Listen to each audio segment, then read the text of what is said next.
Thank you, Chair. We're ready when you are. Aloha and welcome to the 9th session of the County of Hawaii Redistricting Commission. Today is Thursday, December 9th, 2021. My name is Bronson Caso and I'm the chairperson of this commission. First, I would like to go over an announcement here. Because of the coronavirus COVID-19 emergency and state and federal guidance on large meetings or gatherings and pursuant to the mayor's proclamations regarding COVID-19, the Redistricting Commission meetings are currently not open to the public to attend in person until further notice. Members of the public may view or provide oral testimony via the Zoom platform by requesting for this information as noticed on our posted agendas. Thank you for your understanding. This meeting is called to order. The time is 9:33 a.m. Mr. Kalka, please call the roll. Commissioner Louie? Present by Zoom. Thank you. Commissioner Yoshino? Present in person. Commissioner Ani?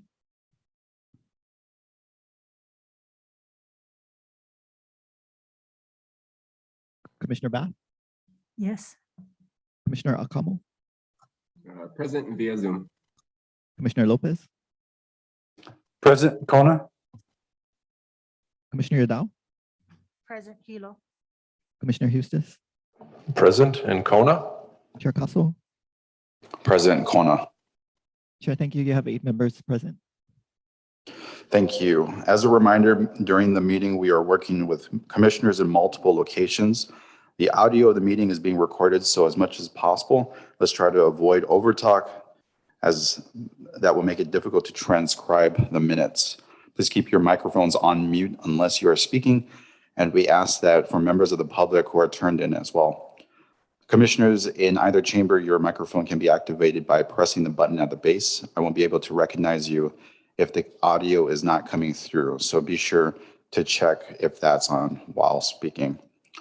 As I'm presiding from Kona, commissioners here with me, please turn on your light and get my attention to be recognized. For those in Hilo or on Zoom, please speak out with your name if you need to be recognized, and I will do my best to navigate. After I recognize you, please state your name for the recording transcription and proceed. If you don't state your name first, we may interrupt to clarify who is speaking for the minutes. Thank you all. Moving over to statements from the public. Mr. Kalka. Oh, actually, I'm going to go ahead and say a note here. So you have 3 minutes for each item on the agenda to provide your statement. If you are speaking on multiple items, please indicate when you're transitioning.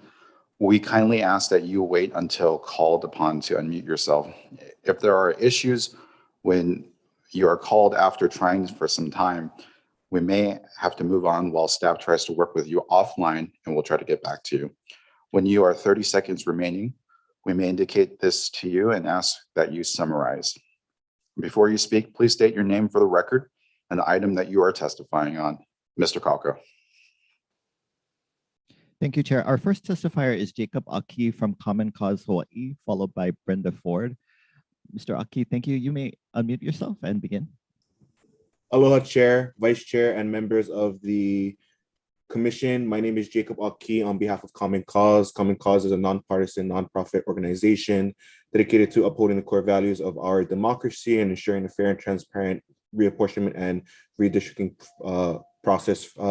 Today, we'd like to provide testimony on agenda item New Business 3, review and discussion of county charter and code sections that relate to redistricting. Common Cause recommends that the county charter be amended to include an additional section that mandates the commission to count incarcerated people at their home addresses as of the census date. We understand that this is something that many members of the commission is working on, so we appreciate your folks' efforts and your folks' willingness to consider this particular issue.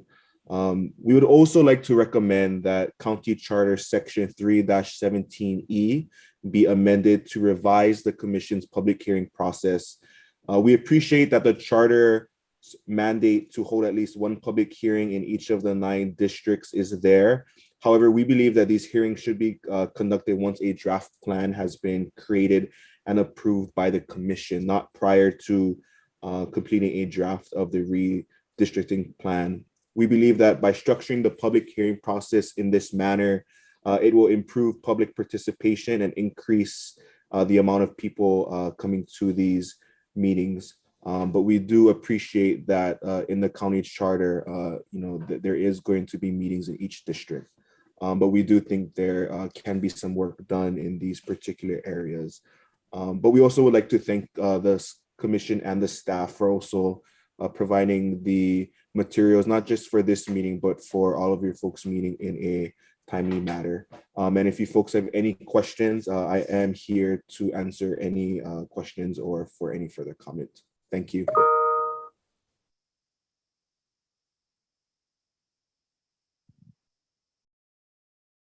Thank you, commissioners. Our next testifier is Ms. Brenda Ford. Hi, Ms. Ford. Please unmute yourself and you may begin. I don't know. Can you hear me, Dennis? Hi, Brenda. Yes, we can hear you. We Okay. can see you, but we can't hear you. I'm having a little trouble with my video this morning, so I'm not going to turn it on. I would like to comment on two things. Number two, on the discussion of council districts, the possibility of more than, I assume, more than 9 council members or less than 9 council members. I will only discuss the more than. Please remember that there is only in both buildings, West Hawaii Civic Center and Hilo, there's only space for 9 council members, and those stations probably cannot be expanded. So that's a small logistical error.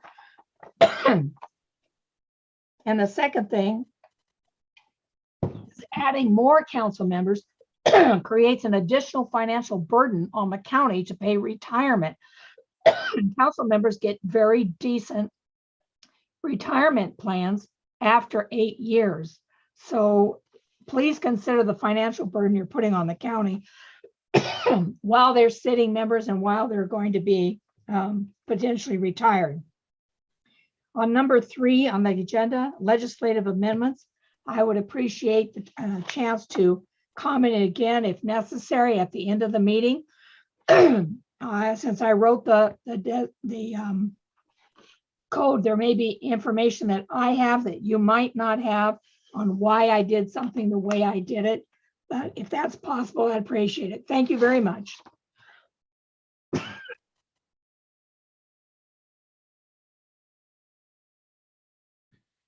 Thank you, Ms. Ford. Our next testifier is Mr. Amadeo Markov. Mr. Markov, you please unmute yourself and you may begin.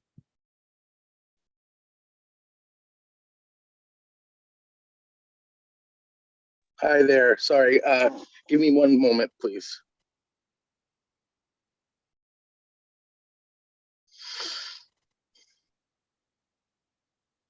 Here we go. Sorry about that. My name is Amadeo Markov, and I am, I guess, I don't know what agenda item it is. I don't have it in front of me, but I'm speaking to the boundary lines. Aloha, members of the Redistricting Commission. My name is Amadeo Markov. I'm the president of the Main Street Pahoa Association. The Main Street Pahoa Association is a 501c6 that was formed about 27 years ago to advocate on behalf of the Pahoa Village businesses and the surrounding community. MPA membership is comprised of 40 businesses representing hundreds of community members. We have been the voice of Pahoa for a very long time. I'd like to thank you guys for your efforts thus far and recognize the challenging nature of your work. And I think it's a very important task that you've undertaken. And the folks who live here in these districts are going to be dealing with the effects of your decisions for many years to come. Bearing that in mind, there are choices that are directly impact our community. And I want to take this opportunity to ask you to leave the line separating Pahoa Village into 2 separate districts as it stands now. That's right, we want 2 county councils representing us. This commission must recognize that Puna is vast and needs all the help it can get. Puna comprises the most underserved area in Hawaii County as far as county services and infrastructure, and yet has the highest percentage of poor and unemployed. As census data has shown, it's the fastest growing community within the state. Therefore, it is imperative that our community that we receive more representation in council, not less, as our community continues to grow even today. In addition, we have been severely impacted by the eruption and the COVID shortly thereafter, and continuity is crucial to our recovery. We're very thankful to our current and past council members and are very grateful to have two folks fighting on our behalf. From a mathematical perspective, each of the 9 council persons represents 12.5% of the overall vote. Obviously, having two folks advocating on our behalf, representing 25% of the vote, is considerably better for our town and the rest of Lower Puna.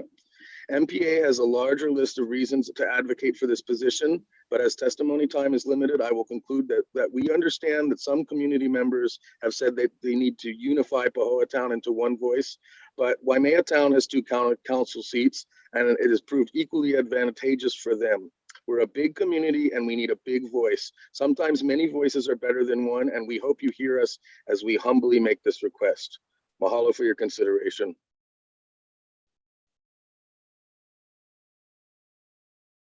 Pao.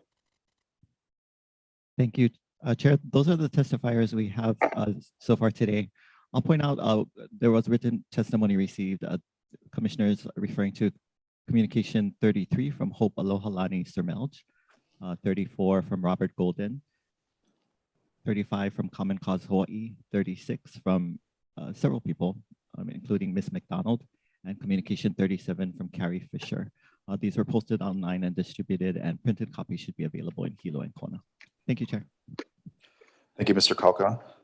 Commissioners, we're moving over to approval of the minutes.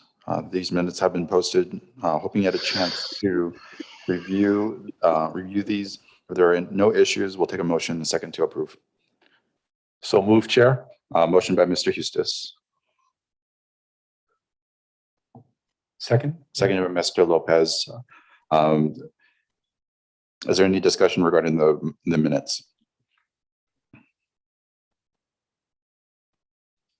Great. Without hearing any, can I get a vote for aye to approve the minutes? Aye. Aye. Aye. Aye. Any opposed? Okay, motion carries. Minutes approved. Mr. Kalka, if you can read new business 1 into the record. Thank you. Order of the day, new business 1, discussion on census block irregularities and concerns. During its September 23, 2021 third session, the Commission discussed tracking any irregular census map blocks and shaping as it reviewed the data received for its redistricting work. Commissioners may discuss any issues encountered with census block information and determine whether to forward recommendations for adjustments to the State of Hawaii Office of Elections and United States Census Bureau for the next census data collection. Thank you, Mr. Kalka. Mr. Eustis had introduced this new business 1. I did request a privilege to add this onto the Zoom call. Mr. Kalka, are you already on there? Okay. And then Mr. Eustis, I'll pass it over to you. Thank you. Thank you, Chair, and thank you for letting me have this on the agenda. We discussed this previously, and I know myself and fellow commissioners noticed and came across numerous census blocks that were of concern for a number of different reasons. And Chair, with your approval, I will share my screen to just kind of showcase some of the issues that I saw and talk about those, if that's okay. Yeah, privilege accepted. Thank you.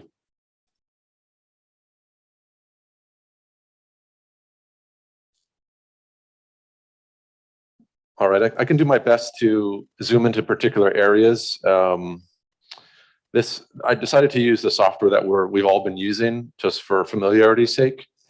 Initially going through the process of creating maps for the purpose of the draft plan and working towards a draft plan, I just wrote it down in a spreadsheet, but I thought it'd be better to have a visual aid to kind of look at some of these.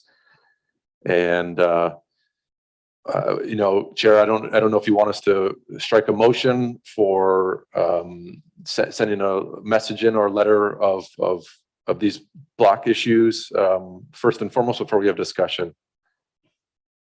I think We already created, I think we already voted on making this a priority. So maybe what we'll do is once we compile all the information together, then we can create a motion for that. What the information we have. Fair enough. Thanks, Chair. So going to this map here, I basically use the blank template that we had, one of the capabilities that we had. So either we had it with the current districts or a completely blank canvas. And then I went in and on one of the pages here under the view tab, there's a possibility of adding more districts. So basically these are each of their own district for the purpose of showcasing them individually. And I basically have those as, so each district here is their own. So currently I think this list is 50 districts that 50 census blocks that I have concern about.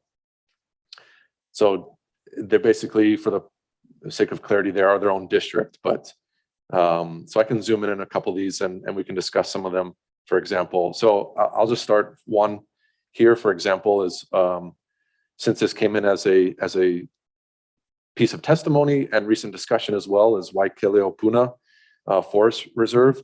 So the issue that I see with this census block is beyond its size.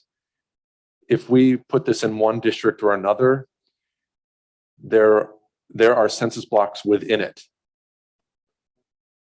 And there's no breaking line to, so if I put that, all of these census blocks would have to go with it basically. And for example, I know it's locked right now, but there are roads and other homes and residents that live in this area around this one census block here. So it makes me wonder if there should be other census blocks neighboring this one in particular. So that was one case. Some of these are long coastal blocks that I've also captured too, that is, this one runs along miles of the coastline and would prevent any sort of difficulty in creating boundary lines because of this long running. I mean, a lot of these don't have people living in them, but there isn't really a clear breaking point in some of these lines. So you would have these weird jags in the and runs in the district lines without breaking them. Another one I came across is, I believe this is an Eden Rock. As you can see, it runs alongside the subdivision, but if you come down here, it pinches the census block and then it carries over to maybe the other side of the subdivision and may not be in the same subdivision. So that was an area of concern I saw. And Jared, I can go through many of these, but a lot of them I kind of gathered based upon their size and the kind of oddities that they have within them. For example, this one that pinches this community in this neighborhood, it surrounds and encapsulates another census block down here. And some were a little bit different like that. So some were very clear in that sort of regards. Some other ones that I saw across the Saddle Road actually covered across both sides of the Saddle Road. So while this may have been, the old Saddle Road up Kalmana Drive, it actually goes across the new highway on both sides. There's over 680 residents in that area, and it's unclear if they live in this area or they live along the highway. So it's just, so for clarity's sake, there's some issues I saw. And it just causes some difficulty in drawing lines. So that was really my impetus. The other one over here was one we came across, this one census block. And a lot of this probably follows the ravines and gulches up Mauka, up along the slopes of Mauna Kea. But this one comes from, Honolii all the way down above Wailuku area. So that was, we noticed that was a tricky thing. What I can do to make it easy is to share this with everyone so you can see it. But a lot of these are, some of the big ones are an issue, I would imagine. I mean, maybe there are no residents in these areas, but they cut across many different communities along the coastlines and so forth. So some of them are just huge blocks that make it very difficult to find district boundaries. For example, this one along Makoni-Puli Highway. It goes all the way up from the outskirts of Hawi town, almost all the way down to Kauai High Village. So if any sort of problems in the future would be there. Other ones, these on the Saddle Road, these would be simple changes. They cut across both sides of Saddle Road, but with Saddle Road being a clear potential boundary line for districts, these should be recalculated and redrawn. The other one I noticed, this one was above Pu'uanuhulu area, but it goes up the slopes of Hualalai here. But all the residents live down here along the highway in that area, in the residential area, and yet this whole block shows 109 people. What, do they live way up here? I doubt it. They live way down here. So this block needs to be redrawn. And of course, one that I think we're facing are these blocks along Ka'iminani, 1,500 residents in here, but they're all living mainly on these subdivisions along Ka'iminani. They're not living out here. So that's an issue. And then also Kalawa. Most of the residents are, there are different residential groups here. People live in Kalawa, but there are also people living along Koloko. So this should be a divided block, in my opinion, to really be clear, to have a clear breaking point between distinct subdivisions. So that was some of the issues I saw, that there were multiple subdivisions within some of these blocks. I'll kind of leave it there. If you give me a moment, I can share it with everyone here. But I welcome any sort of thought or feedback, or I can look at any particular ones, and we can definitely add any to this list, and we can make this a document that we share and work on together. Thanks, Chair. Thank you, Mr. Eustis. Mr. Lopez? Yes, I want to applaud Mr. Eustis for the work he's done, the extra effort he did to bring this forth. I think it's been mentioned in the previous commission as well, but I never, and of course I wasn't privy to all this detail, but I never noticed or understood what the action is or what was the point. Whereas this one clearly, and I felt it, those pinch points particularly that you brought up, I saw those affect me many times in trying to adjust census blocks. So thank you for this. And I think as a group, we should heartily endorse something like this in our final report as actual, not just saying that there's irregularities that should be fixed, but also specifically pointing out those that are obvious and those that we can make a recommendation how to fix. So thank you for bringing this forth. Very good. Ms. Louie? Yes, I also want to commend James for kind of keeping this on our agenda and keeping track of these weird census blocks. I think that actually the area of some of these is a big problem and where the population lies. But another problem is just the size of some districts. They vary so much between 0 and several thousand. And as we've been trying to manipulate the population, sometimes you need like 100 and all you've got is a census block with 1,000. So if they could be a little bit more uniform in terms of the numbers of population, that would definitely make this process a lot easier too. So that's one thought.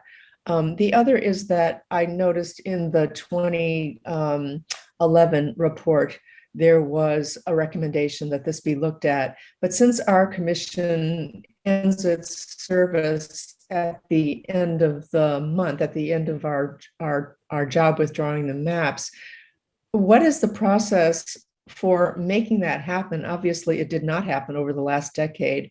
So I guess I'm just wondering, maybe this is a question for corporate counsel. I'm not sure, but I just wonder how we don't let this, even with our recommendation, how we make it happen so that they're not in 2030 saying the same thing. I cede. Thank you.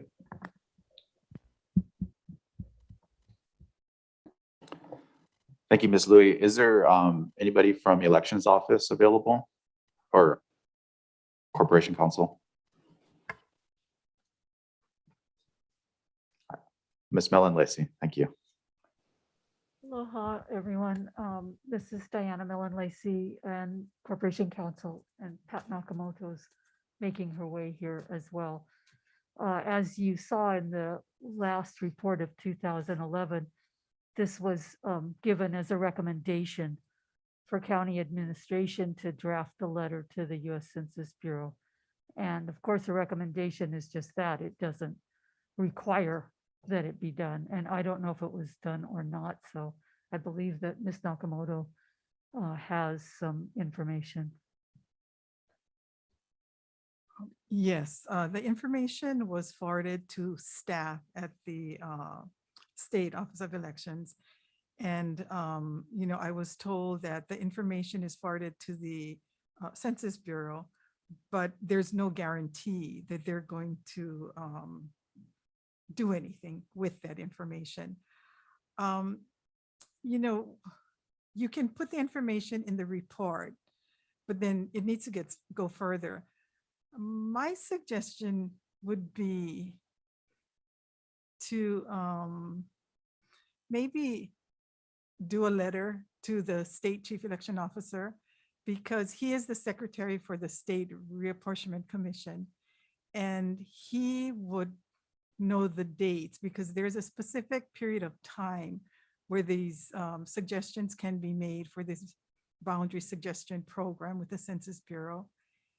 And if we would send, or the commission would send a letter directly to the chief election officer, asking him for his help in, taking care of this problem we have on the Big Island, with the list of blocks that need to be worked on. I think that might be a better way to proceed this time.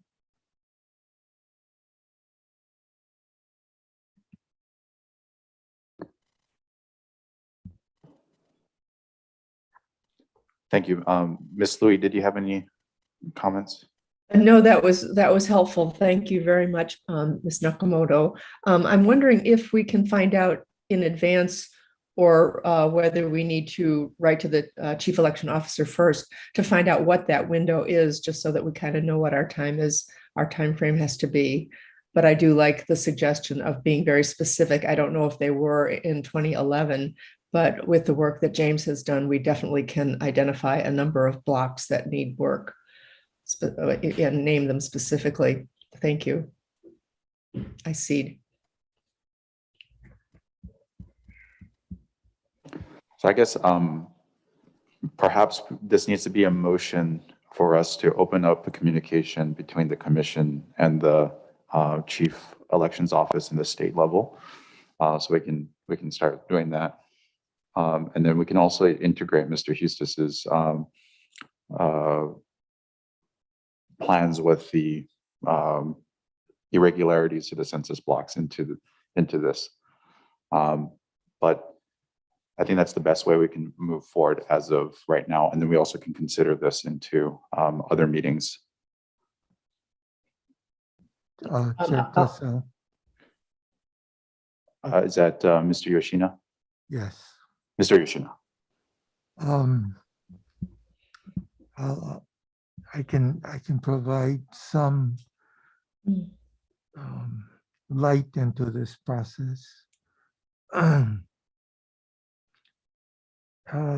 Within each decennial census process,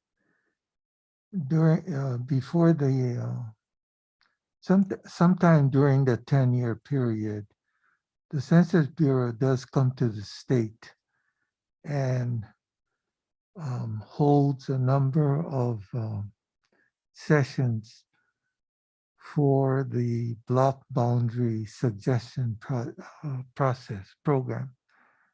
And the state is supposed to come in and make these suggestions. I forget the timeline at this juncture, but it would be a good idea to contact the state elections office to find out if they have a calendar, so that suggestions can be made. And I'd like to point out that Mr. Hestes has provided a very good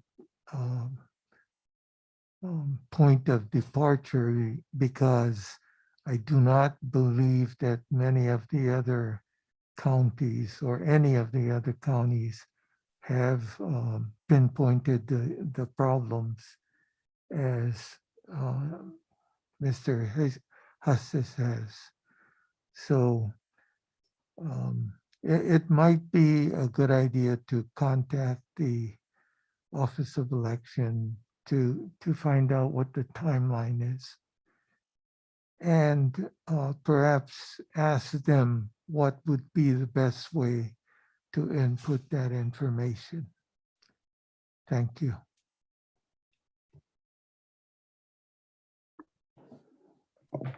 Mr. Eustace.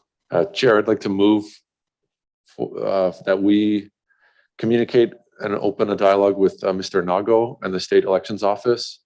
And with the approval, forthcoming approval of the commissioners, look at these blocks to submit. So can put that on hold for now, but at least the motion here is to open a dialogue with the State Elections Office and see about the timeline. Mr. Eustace has a motion on the floor, seconded by Mr. Yoshina. Any discussion?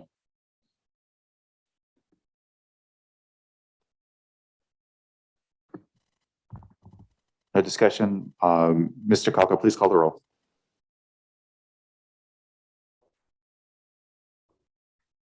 Commissioner Louis, Aye. Commissioner Yoshino, Aye.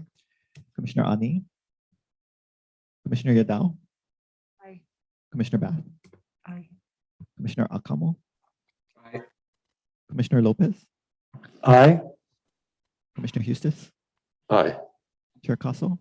Aye. Chair, there are 8 ayes. Thank you, Mr. Kalka. Motion carries. Is there any other discussion regarding the first agenda item here? Miss Louis? Yeah, I just wanted to say that if we could take a look at those ones that have perhaps greater than 1,000 people in them, that might be another thing we need to take a look at, another slice. Thank you. Thank you, Ms. Louis. And go ahead, Mr. Eustace. Thank you, Chair. Thank you, Ms. Louis. So what I did is I shared this map. I don't know if I caught that, but I did share it with everyone. So you should be able to see it under the shared plans, County of Hawaii, and it is titled Census Block Issues. But we can change the title at some other point. But so you can take a look and see what I've put up there, and as we possibly create as an agenda item later on to submit a particular slew of census blocks. Please take a look at what I've put in there, and I want to make sure that your thoughts are incorporated too, and that we get all of your feedback. I mean, this was just there are probably 50 more census blocks that we could all have concern about or have some idea that need to be adjusted or changed. So I want to welcome your feedback into this. So when you have a moment, take a look at this, and I would appreciate any sort of other assistance or guidance, or if I've missed one, or if you think one is okay, I think we should have those conversations. But it's there for you to review. So thank you, everyone. Thank you, Mr. Eustace, and thank you for all that work that you did. I know it probably can be a little bit tedious. Mr. Kalka, please go ahead and read new business number 2 into the record. New business number 2, discussion on amount of council districts. Article 3, Section 3-2 of the Hawaii County Charter states that there shall be 9 council districts, each of which shall be represented by a resident elected from that district. Commissioners may discuss this section and consider submitting a recommendation to appropriate entities or individuals that would propose any legislative amendments. All right, thank you. Thank you, Mr. Kalka. And so this item here is in regards to communications that we have received in the last, probably about 3 meetings ago. I wanted to open this up for discussion. kind of the process would have to go through the county council in order for it to become a charter amendment to be put on the ballot. But it would be, if the commission is open to request or to make sort of changes within the county charter, this would be the moment to do it. So, and any discussion? Mr. Lopez. Yes. I don't think that this commission has the information to propose additional districts or where they should be. Certainly we can sympathize and empathize with the testimony, but we don't have the power, of course, to do anything like this. Well, what I think this really should be, and if there was enough concern about it over the last 10 years, a grassroots efforts within the districts where this is really strongly coming from, by going to the council member for that district and lobbying for introduction of legislation to change proposed changes to the county charter. For us, I think it's we're stepping outside our purview, and I would suggest that it's better done from grassroots through the council that has the issue. Thank you.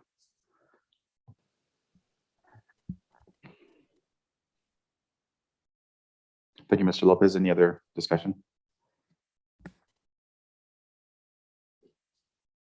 Chair, Mr. Hustis. I just had a question, and thank you, Mr. Lopez, for those thoughts on that. Appreciate that. I just had a question. Well, when we're looking at, and it doesn't have to have an answer to this, and just something to think about. When we look at representation, and we're looking at these political divisions for the island and the county here, the number we're targeted is 22,232, and really the ethical question is what is a good number to represent, and it's really a bigger question, and maybe one that needs to be delved a little bit further into, like what is that perfect number for a representation ratio for a council member? So just putting that out there. Thank you. Ms. Louie. Just one last consideration as well, and I listened to Brenda's concerns, which I hadn't thought about, but usually the decision-making bodies have an odd number of people in them so that it doesn't come to a tie. So that's just another consideration. Would we ask for 11 as opposed to 10? I yield. Thank you, Ms. Louie. Any other discussion?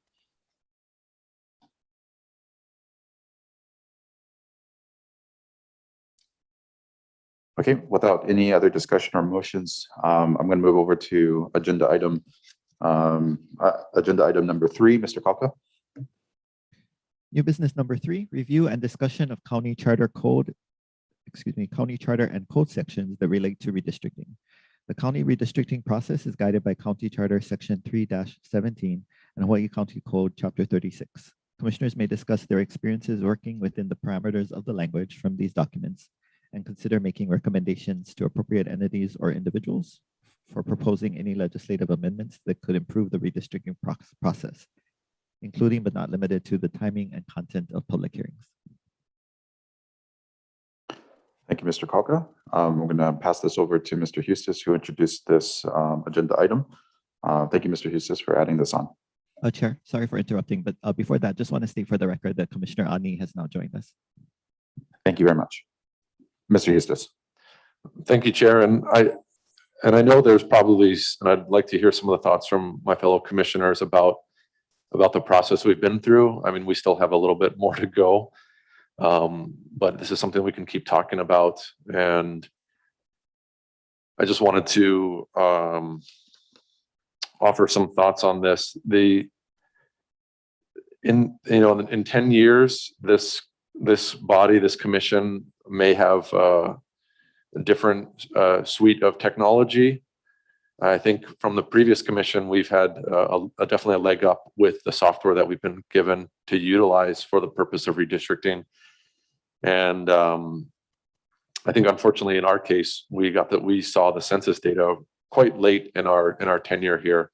And that was a bit of a detriment to the whole process. And I think it really kind of waylaid our work a bit and trying to get going and moving on things. So, and then we've received some testimony, and I appreciate the testimony at the top of the meeting here. Some of the thoughts I've had on the public hearings, and I'd welcome thoughts on this, because the public hearings that we've had, the 9 public hearings that we had previously, unfortunately didn't amount to too much feedback to the commission, and hopefully not enough in my personal opinion. It would be worthwhile to see those hearings following the proposed draft plan and having it kind of reversed and switching those 2 around.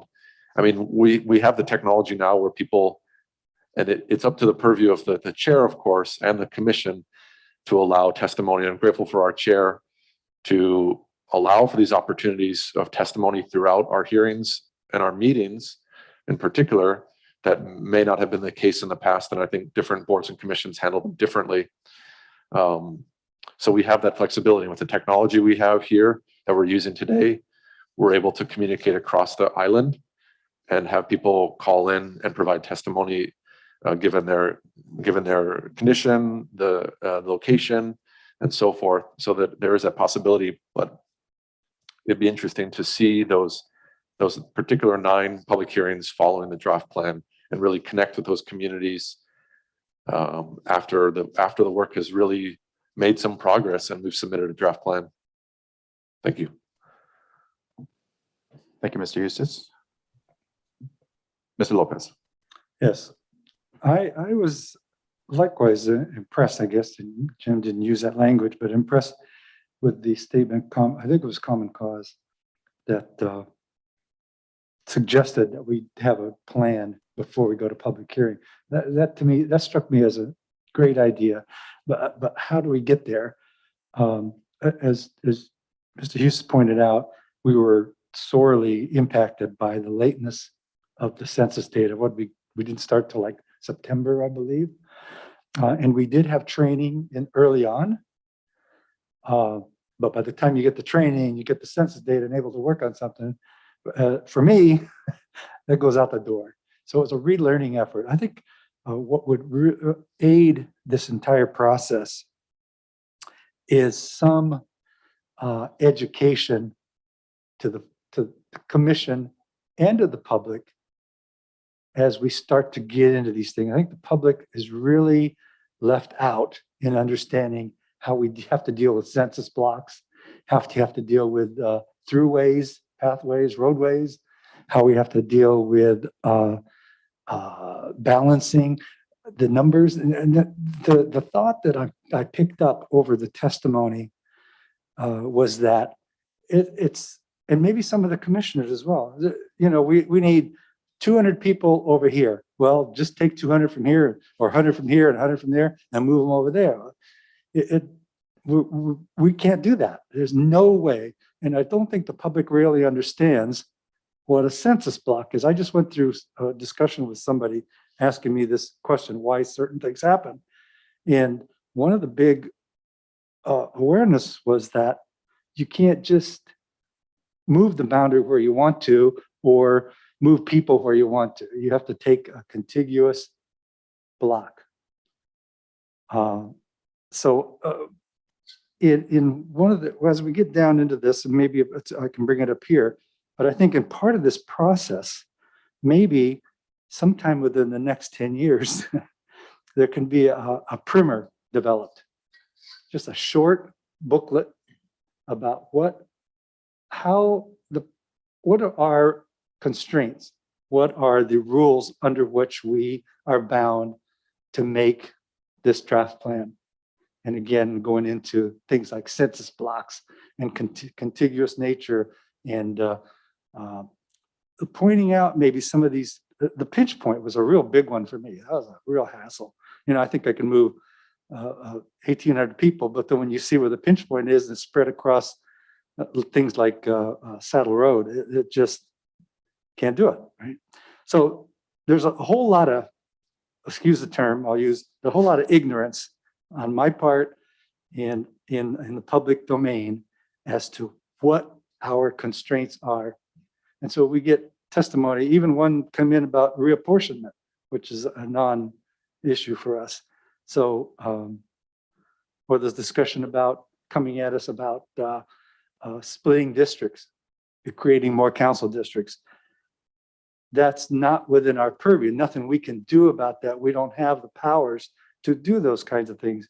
Now, we can be a vehicle to communicate, but I think there needs to be some kind of a, again, I'll use the word primer from my college days, is just a way, a short summary of what it is that are constraining us to do the job. And what is the job we're supposed to do? And what are the constraints under which we have to operate? I think if more people knew what that was, we'd have a much better coming together of thoughts for opportunity. Thank you, I yield. Chair Castell. Mr. Yoshino. Yeah, I'd like to second that idea or concept. My experience over the years has been that there's not much understanding of just generally government. And in this case, the process or the concept of reapportionment and redistricting. And there needs to be more public education before the process so that people, the citizenry understands what is being done and how it's being done. Thank you. I yield.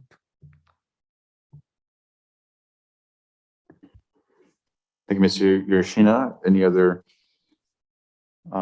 discussion? Ms. Louie? I think we're kind of all of the same mind, and so I might make that into a motion, which is that there be 2 public hearings more at the beginning of this process, and hopefully people will have a full year and there won't be a pandemic going on. That does exactly what Commissioner Cavena was talking about, which I totally agree with, Mr. Lopez. That that really explains the process and what the constraints are. It also just makes me think how important Commissioner Eustis's work is, because a lot of it has to do with crazy census blocks. Anyway, sorry, I got off, but the motion would be that there be 2 larger public hearings that are really informational about the process early on, and that there, after a plan is presented, that there be 9 meetings to go over the map and get public comment at that time. I yield. Motion's on the table. Is there a second?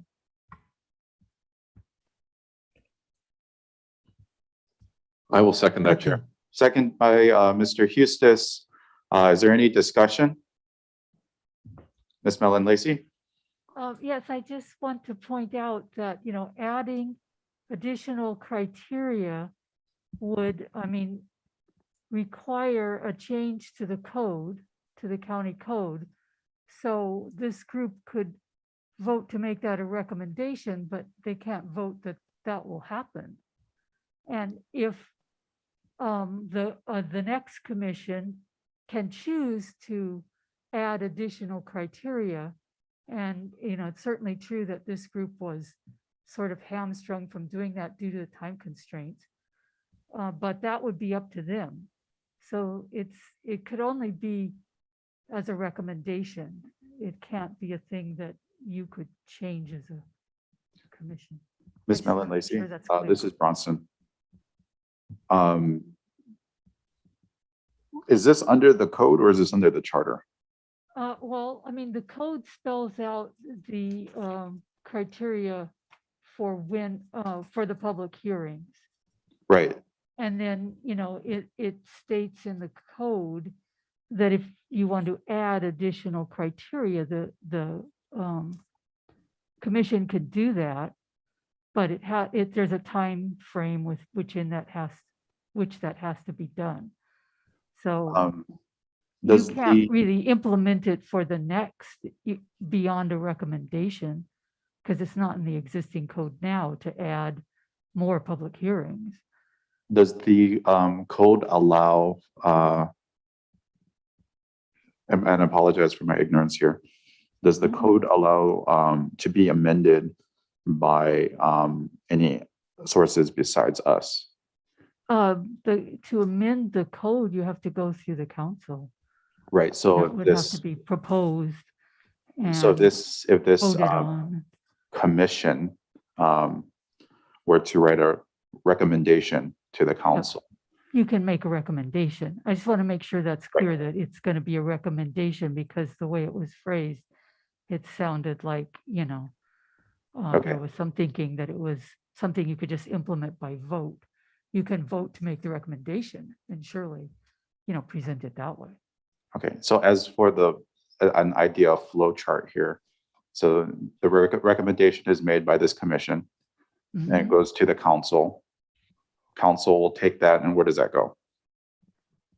Well, the council, the council would then there would have to be work on specific wording for it, and there would have to be a vote on it. Okay.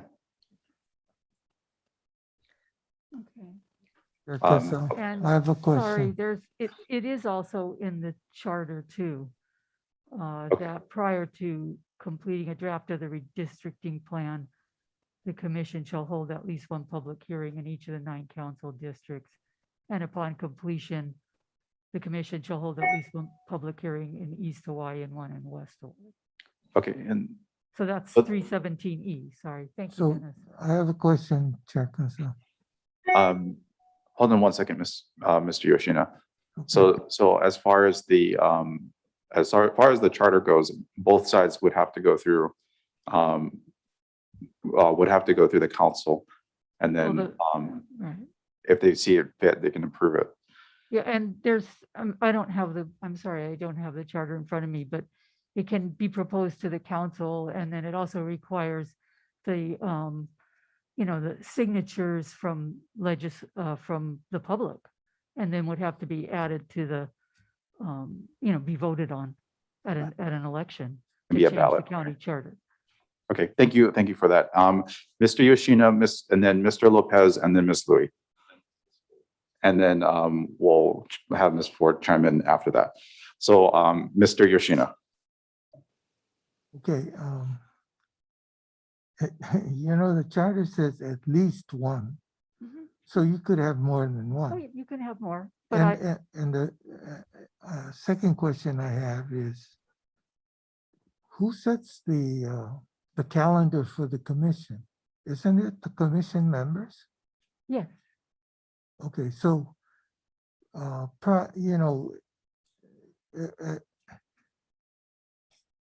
as a commission, we could establish that calendar, right? Is that your answer? yes, the commission can establish its calendar, but in the code, section 36(4), 16, it says, if the commission establishes criteria in addition to those enumerated in the charter and this chapter, the commission shall use impartial criteria that meet standard of fairness principles. So it would be something that the next commission would do if they Right, wanted to right. have additional hearings. I guess Right. my point is, this commission could make a recommendation if they wanted that to be either change the code or try to change the charter, but the commission itself can't make that change.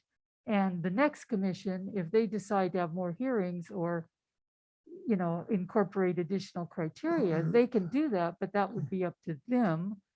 Beyond a recommendation, this group wouldn't have the power to make the next Okay, commission thank you. necessarily do that. That's. Thank all. you. I thought this commission was, at the moment, we're discussing suggestions to be made. That's all I'm trying to establish. Okay, I just Thank you. wanted to be clear too, because I wasn't clear from the motion. So, thank you.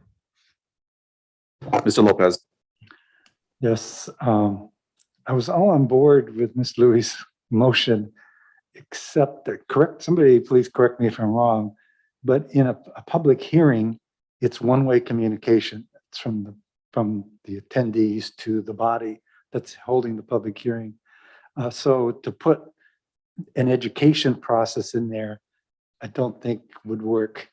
That portion has to be something entirely outside a public hearing. So to me, it was the flaw in the motion, although I understand and agree with the attempt. Thank you. Ms. Louis. Well, maybe I can amend my motion, and I did understand that it was a recommendation. We're not adding, well, let's see, there's still there's still 9, let's see, there's still 11 meetings. We're sort of reversing the order. So rather than 7 first and then 2, it would be 2 first and then 7. So it's not really adding more meetings necessarily. But I guess I would amend my motion to say that this would be a recommendation to the county council to change the county code and then possibly the county charter to make the process. I mean, the goal of all of this public hearing stuff is to make it more transparent and to get more public input. So I do feel that the first 2 meetings should be informational. So maybe Commissioner Lopez, maybe public hearing is not exactly the right term, but it would be public educational meeting or something like that. Because if people don't know the process, it's going to be harder for them to comment intelligently once we do have a map. Thank you. And I would love to hear what Brenda has to say.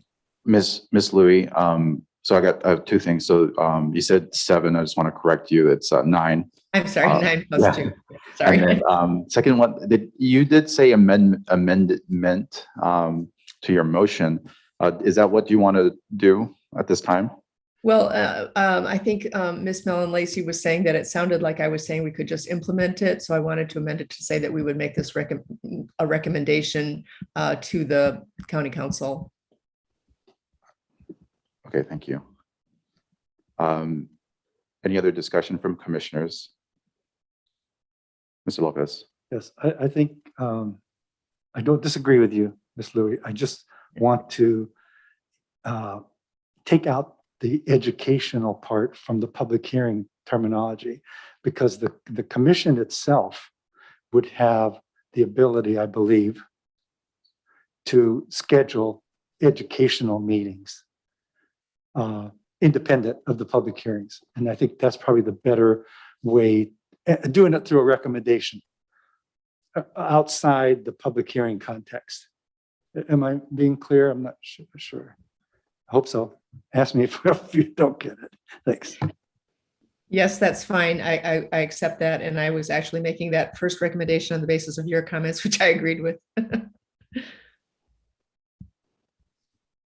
So, Chair Casa. Hold on 1 second. Mr. Lopez, you yield? Yes. Yes, thank you. Okay. Mr. Yoshino, thank you. Yeah, just point of clarification. I need to have Mr. Lopez clarify his understanding of a public hearing and the content of the public hearing. Because I've been to public hearings where public information and for lack of a better term, education is done. So I may have a different view of what a public hearing is. Okay. Thank you for the opportunity to provide what I believe a public hearing is, having sat in on many of them. It's a forum hosted by some entity to listen to input on a topic of discussion, whether it be legislation or what have you. Anybody can come and offer their expression of view and provide input, but it's not a forum where those on the dais like us can exchange dialogue with the testifier. it's a one-way communication. That's why when we have our public hearings, we remain silent. We hear what people have to say, and there's not opportunity for debate or discussion. So while you may have sat, well, I won't say may, because you certainly have sat in on public, what you call a public hearing, where there's education in the form of the public telling us what they see in the education having been presented to them. That's fine, but we're here to listen and not to debate and discuss. That's my best understanding of a public hearing. Thank you. I yield. Okay, thank you. All right, thank you. So the motion's still on the table. Is there any other discussion? Okay, without hearing any, Mr. Calco, please call the roll.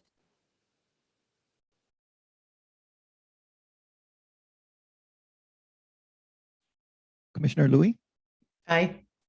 Commissioner Yoshino, Aye. Commissioner Ani, Aye. Commissioner Yadao, Aye. Commissioner Bath, Aye. Commissioner Akamo,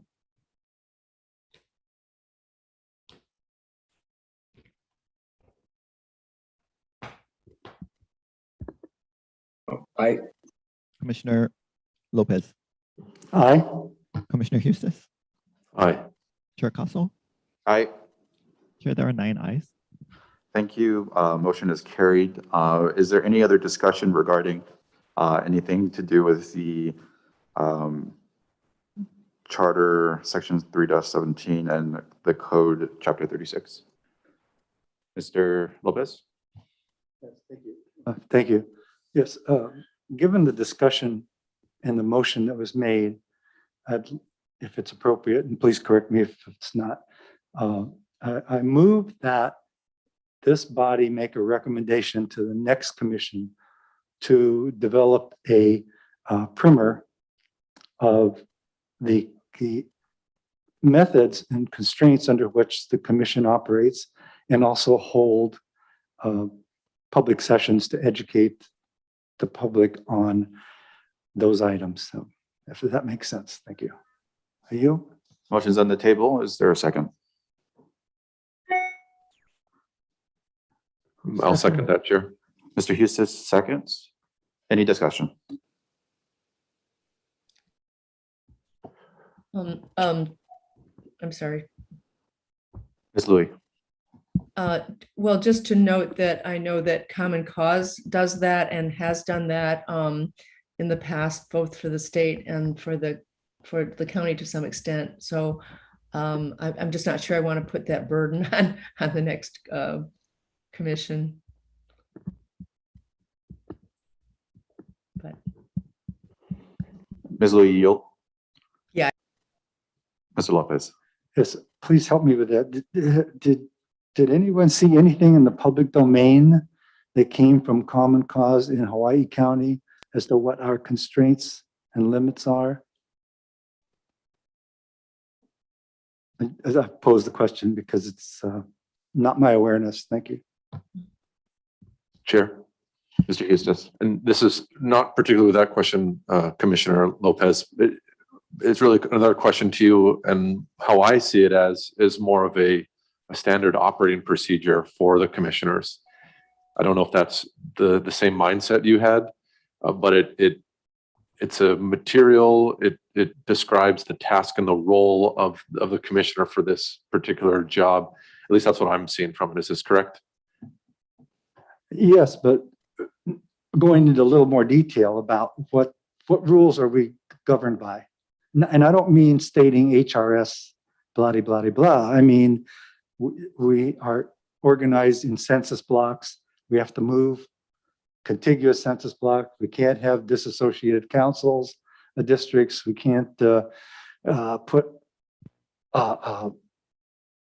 we can't cross a boundary when we go to a voting place and so on. Those are the constraints under which we develop our maps. And that's what, and again, not going into the legalese and confusing people with HRS code, but just bullet points, A, B, C, D. This is the roadmap under which we consider map changes. That's in addition to what you just said about the roles, responsibilities, the detail under which we consider. Thank you. I yield. Any other discussion? Beth? Ms. Bath? Yeah, the last speaker spoke about the many we can't. I'd like to remind everybody that my understanding on this commission is that we are supposed to do one thing, and the most important thing is to draw lines, which we can do. And those lines ensure that every potential voter, every citizen of our county of Hawaii has their voice heard over and above anything. That is what I understand our purpose here is. And if I'm wrong, it's because I haven't been trained to understand that the task here is something else. I yield. Any other discussion? Ms. Louie? Yeah, I don't know if this is possible, but I think that would it be possible to have like a tiny bullet point thing as Commissioner Lopez suggests as to what our constraints are at the two public hearings, just so that people have some understanding, because I do feel like people end up being very unhappy, but it's because partly they just don't know what the constraints are. I yield. I mean, yeah. Any other discussion? Beth. Ms. Bath? Yes, so I made a statement, and I'm just asking the chair if I'm correct. Was I trained? Do I have it right that that's our main goal here, our main purpose, to draw lines that every voice is heard? Because that's important to me to know. Is that why we're here? That is one of the reasons why we're here, yes. And the other reasons? Our other This is a reason, serious question. This is serious. I take this question very seriously. And I think Ms. Bath, for asking the question to the chair. The purpose of this commission is to create political boundary lines. It's also to give representation for our members of our community into our local government. But what I'm not too sure what you're alluding to, Ms. Bath. Mr. Lopez wants an educational stance for our public, and we don't have enough of that.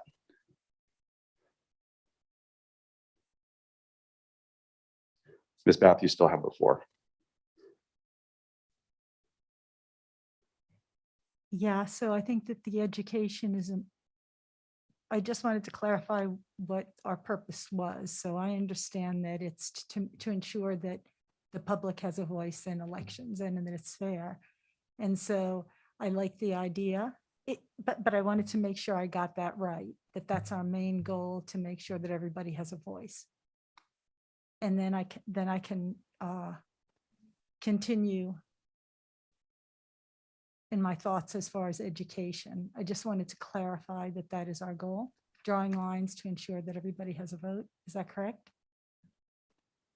I believe that was correct, but perhaps if you need Mr. Lopez to hash out his motion, we can do that too. No, you don't have to. I just needed clarification so I could speak to his motion. I believe that was the premise of his motion, was to provide education. Okay, so I like the idea of having education for our public. I really like having education for the commissioners as well.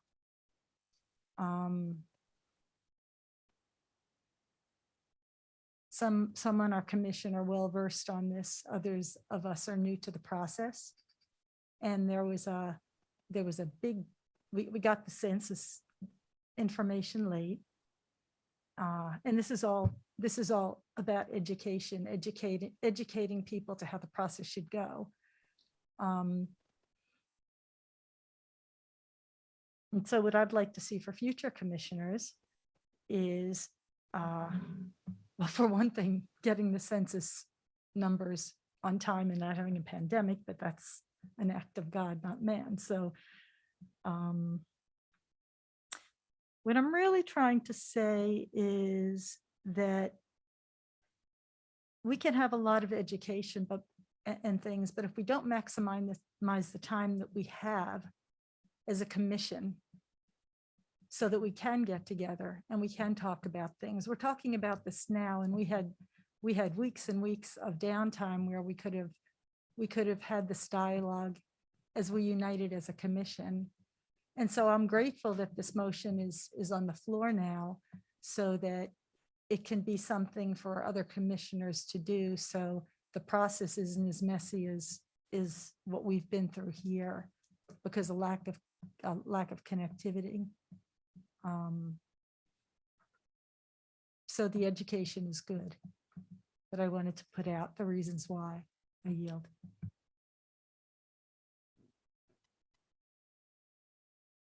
Mr. Akamo. Thank you, Chair. I just wanted to share that when I joined this commission, I myself was very new to all of this. And one of the things that I did was I went into the 2011 commission folder, which is public on the county website. And I read all the reports. I read all of their old minutes. It took some time, but I did my best to try to educate myself. Additionally, if I had questions about what my roles or responsibilities was, I'm very appreciative that also posted on the 2021 commission public site is communication number 1, which is the presentation by Mr. Rosenbrock, which outlined the system, census blocks, and that was very informative to me. So I referred back to that document often throughout this process. Additionally, I found that communication number 2, which was the training on the redistricting law that was presented by Corporation Counsel, was also very helpful to me. And on slide 3, it laid out very clearly our roles and responsibilities, which is addition to completing a draft and redrawing the lines, also included holding our public hearings, etc. So I did find that for myself, a lot of the information was available there, so I could educate myself on our roles and responsibilities. So I found that very helpful. In regards to the motion, I think making a recommendation to the next commission to create a primer is a good idea. But I also think that some of that information for that primer has already been presented and is available. So perhaps the recommendation would be to try to make these public documents more available through outreach, social media, by perhaps leaving hard copies in various places in the communities for people to visit, etc. So although I would support a recommendation for a primer, our commission could have also done that, but we were definitely under the gun with the time. And if we did have the time, we perhaps could have done that. But I also see that as separate from the outreach and education portion of the motion, which I do believe can be done more of. And I do just wonder about how the next commission would be able to do that and how we would word our recommendation to strongly urge that they immediately and initially start considering outreach efforts. So that's my thoughts on the motion. Thank you, I yield. Thank you, Mr. Arcamo. Any other discussion regarding the motion? Mr. Kalka, please call the roll. Could you please restate the motion? Mr. Lopez, would you mind restating the motion? Yes, motion I best recall is for this commission to submit a recommendation to the next commission that they develop a primer that communicates, that's available to the public in very simple terms, whether you have a computer or not, or can get to the, I'm sorry, I'm going off tangent here. Develop a primer that very simply illustrates the duties of the commission and the rules under which they must develop a draft plan, and to do it in very succinct, easy to understand language without reference to a lot of legal discussion. Something the average Joe on the street can pick up and understand. Thank you. Thank you. Mr. Kalka, please call the roll.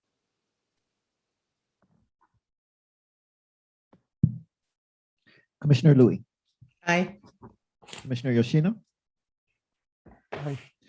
Commissioner Ani, Aye. Commissioner Yadao, Aye. Commissioner Bath, Aye. Commissioner Alcamo, Aye. Commissioner Lopez, Aye. Commissioner Hustis, Aye. Chair Caso, Aye. Chair, there are 9 ayes. Thank you, Mr. Lopez, and thank you, Mr. Kalka, for that. I have Mr. Kalka, is Ms. Ford still on the line? I totally had forgotten about her. I apologize profusely. Ms. Ford, I believe you're on. Thank you very much. Thank you. I do have a couple of comments regarding the primer, which I think is a great idea. There was one that was submitted by me at the very beginning before you guys got started called How to Do Redistricting and Have It Stand Up in Court. But there's a more updated version, and I suggested the updated version is the correct one you should be using. My suggestion, and I like the idea of bullet points because the public is not going to read 80 pages and understand it. But you could take that and do some bullet points from it and make the job a lot easier on you or whoever. Also, please remember when you all came on board, you were kind of lost about redistricting. You knew basically what it was, but you were kind of lost, didn't know how to use the software. A new commission is going to be in the same spot when you start. So if anyone's going to write that primer or extract from that other document, I would suggest that it be this commission. You know the pitfalls. You know what the public needs to understand because they're coming after you in public meetings and complaining that you put a line where you shouldn't do. So that's my suggestion on that one. I want to commend James Hustis on the census block work. I know that took a lot of time. So thank you, James. And there's, I mentioned about the financial things. But that's it for right now. You guys are doing a good job. You're working hard and I appreciate it. Thank you. Thank you, Ms. Ford. And is there any other discussion regarding agenda item number 3? Eustace? Chair, if it's appropriate this time, I think this also falls under some of the testimony received.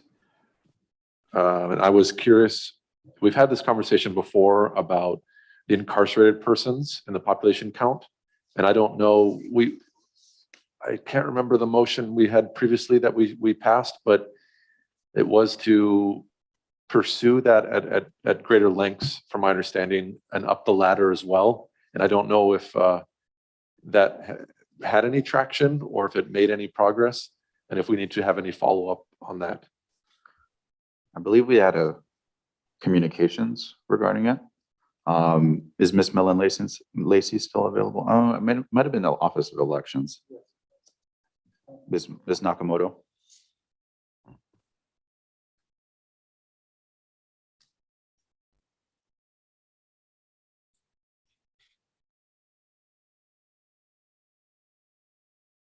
Mr. Hustis, do you yield?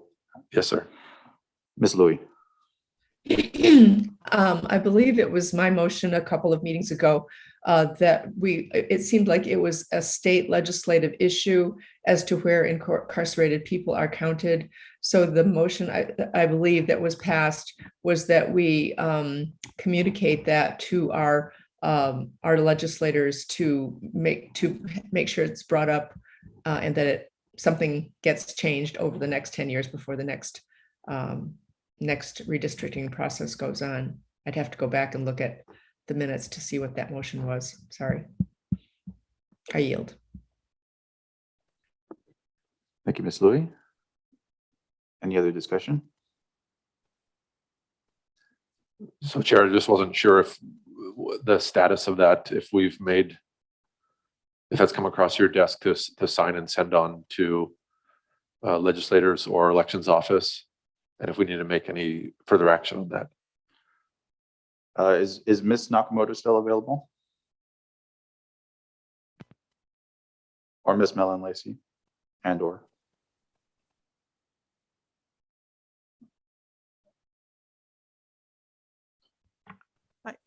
I don't have that information in front of me right now. And I recall speaking with, I think it was DBED. They provided us with some information, but I would need to go back and read up on what they said just to refresh my memory.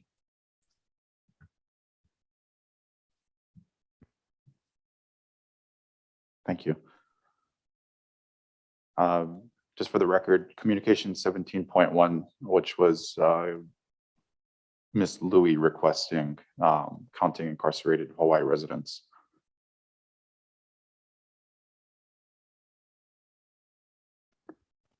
Mr. Lopez.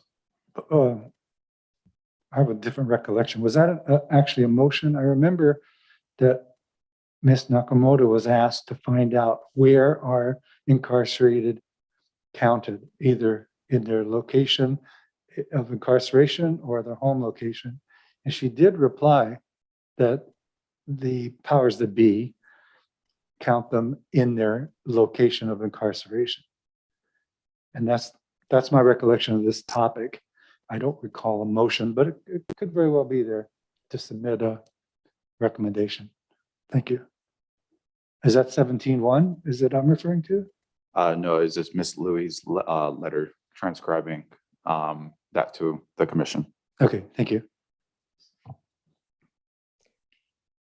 And then Chair, I think that communication was dated October 20th. So I think action was made on our meeting of the 28th, if I'm not mistaken. So I don't know if those minutes are, I think they're still in draft form at the moment. Because that would have been meeting number 6. Right.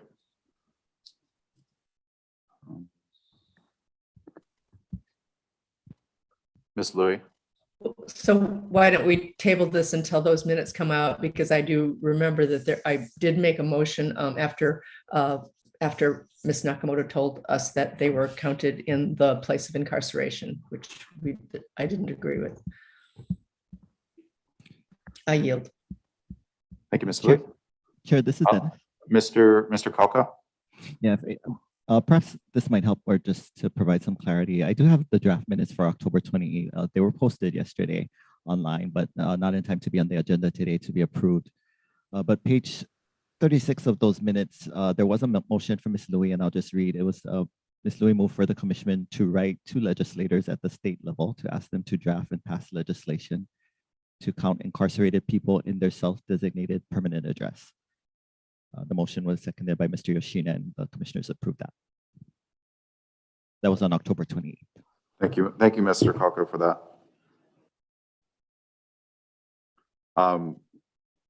Was it just to the legislators? Chair. Mr. Eustace, thank you. I'm just looking at it further. Thank you, Mr. Kauka, for identifying that page. I think it also was amended to, really the state rep, state senators, and even include state election office. But I don't know if they would be able to take any action on it, but at least be included in that. I think the action has to be made from the legislators. I yield. Thank you, Mr. Eustace. Any other discussion?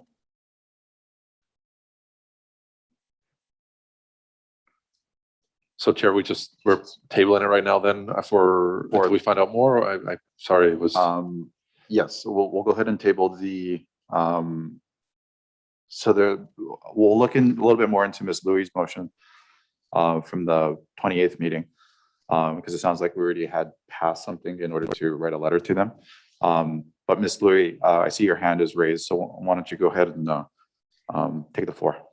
Well, given Mr. Kauka's pointing us to that place, it doesn't need to be tabled. It's just that now the letter has to be written at some point and sent to the parties that were named.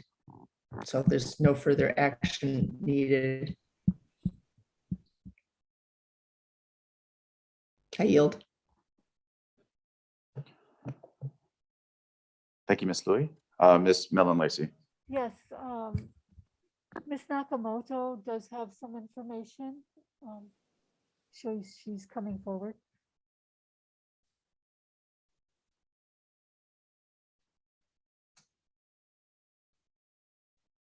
Okay, thank you. I was able to locate the information about the count of the felons.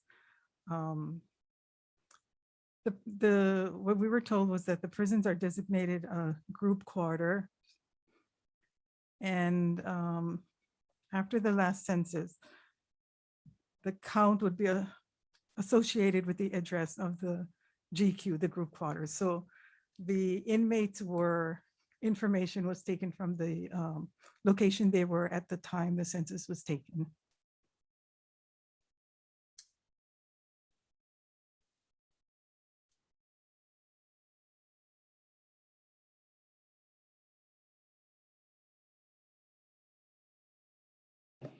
Thank you, Ms. Nakamoto. Any other discussion? Yeah, Chair Kaso. Mr. Yoshina? Yeah, I believe that some of these questions are better answered by the US Census because they established the manner in which they count people. So you might have to pursue that matter with the US Census if you're going to do this.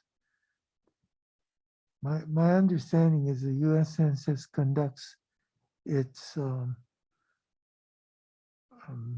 census by counting people where they are on the day of the census. And so they establish those rules, I think. Thank you.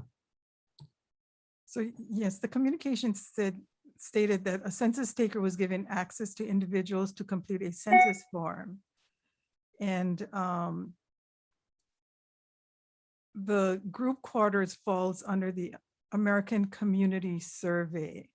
And it's a monthly survey of prisons and college dormitories. Often they fall into a sample of they do this a few times a year, depending on the size of their population.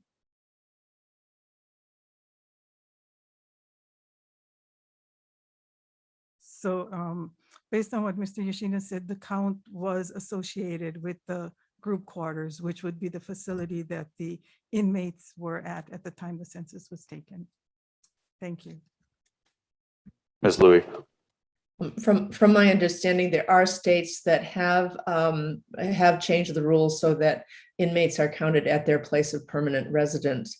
And I think that Common Cause did comment on this, and I think they might have more of that information, but I would just say that the first motion should still hold and that we should make that request to our legislators. I yield.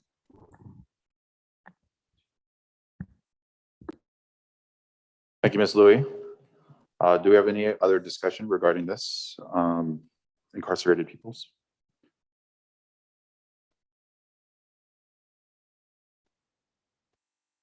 Mr. Aki, you still available on Zoom? Aloha, Chair. Can you folks hear me? Yes. Okay, sorry about that. Yeah, so we can definitely share information that we have to you folks. We did submit that to the commission in previous meetings, but I can resend to you folks as well as to the elections office. But we'd also want to also make a point that the change at the state office of election would only be relevant to the state reapportionment process. So just to also clarify that for the county to, if the county would want for your folks process to count these people where they are at or where their home address is at, it would also need to be amended in the county charter as well. So if there's any changes made at the state level, that would be for the state reapportionment process only. So the county should proceed in making the changes in your folks' county charter as well. Thank you, Mr. Aki. I'm just reading through Common Cause's Communication 35. It does recommend to review and discuss amending and mandating it through the county charter and the county code sections.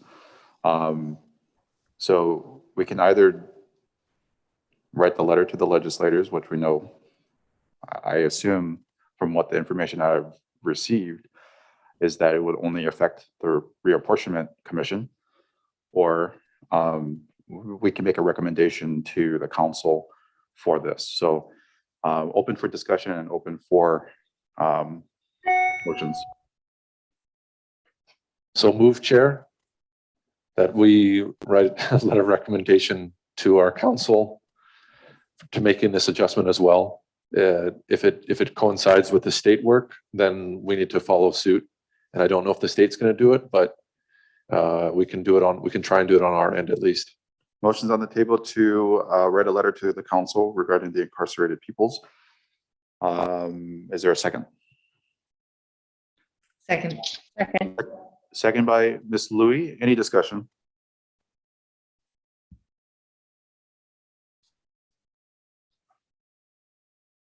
Without hearing any, Mr. Kalka, please call the roll. Commissioner Louis, Aye. Commissioner Yoshino, Aye. Commissioner Ani, Aye. Commissioner Yadao, Aye. Commissioner Bath, Aye. Commissioner Akamo, Aye. Commissioner Lopez, Aye. Commissioner Eustace, Aye. Chair Caso, Aye. Chair 9 ayes. Thank you. Any other discussion regarding new business 3?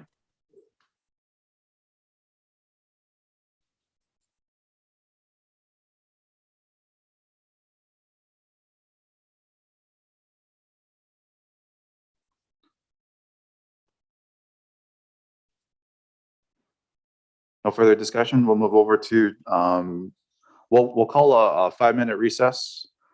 Thank you, Chair. And we'll convene back here at 11:10. And then we'll go over to agenda item number 4. Thank you.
Calling the meeting back into order.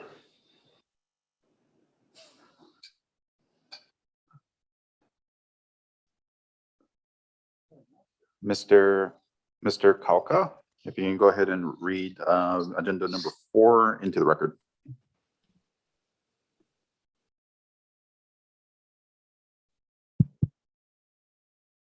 Chair, thank you. We're just having some camera issues. So, but while we're adjusting that, before we move on to the next item, if it's okay with you, we didn't actually like close the last one, so I think we're okay. But staff we're having a discussion earlier, and just in terms of forward movement, and in case there's kind of follow up later on the motions that were approved at the October 28th meeting for letters to the delegation to the legislature and also to elections.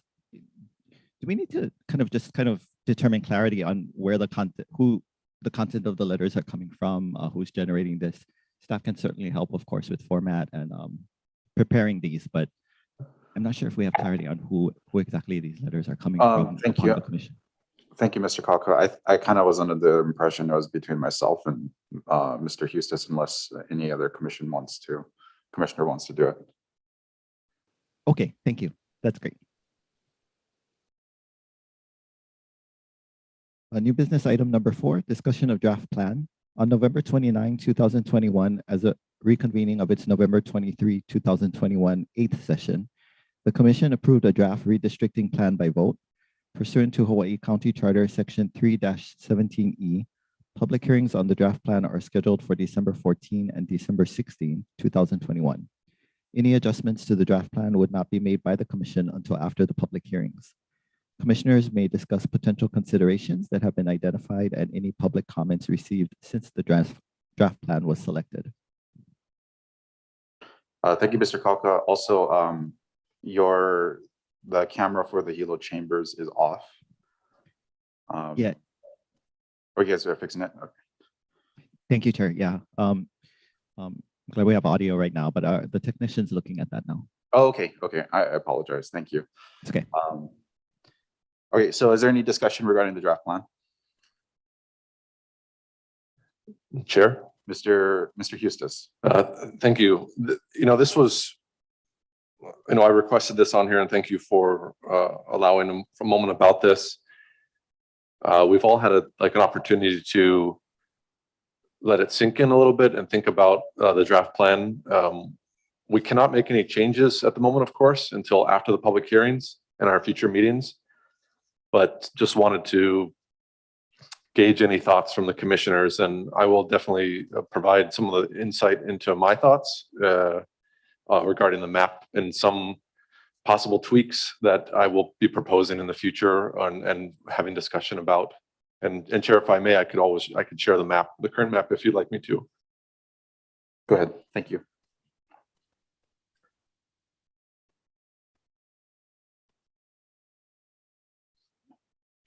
So I'll bring it up from the ESRI website, the application that we've been using.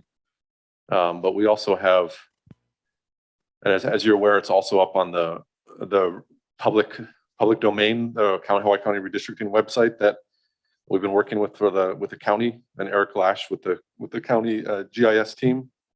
And so these plans are up here on the top with the current one at the front, and the draft plan is the second one. So they're very front and center for the public.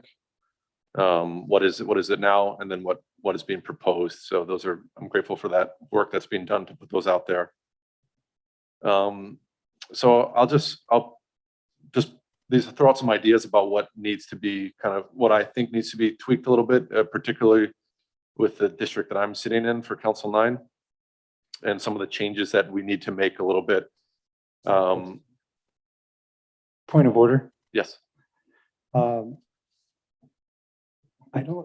appreciate what you want to do, but as a point of order, I think we're introducing second thoughts to our draft plan before it's put out for the public to consider, and we may be putting things out there that we shouldn't be, or that will deviate from their independent consideration. So I just don't feel comfortable second guessing a plan that's not gone to public hearing, but is submitted as the final draft. Thank you, Ayu.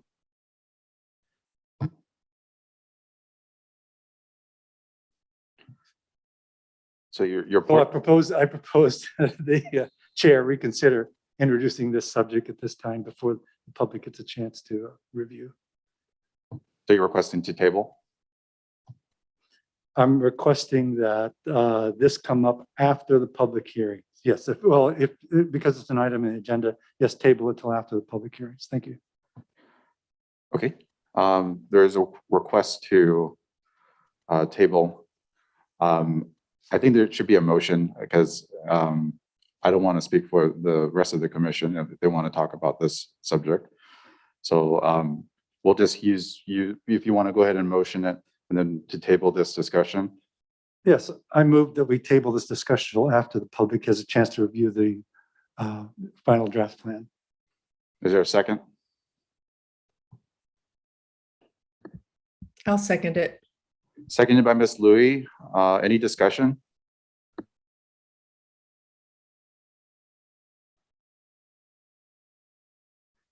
Mr. Calco, please call the roll.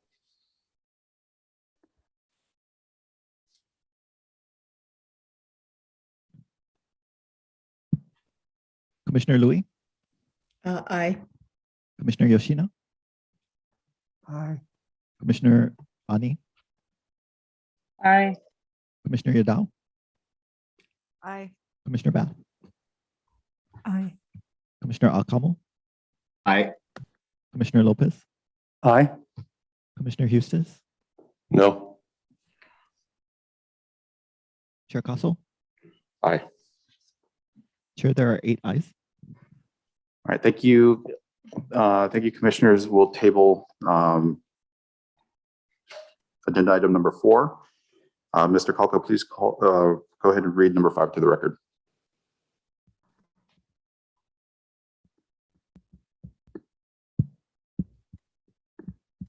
New business item 5, discussion of report transmitting final plan.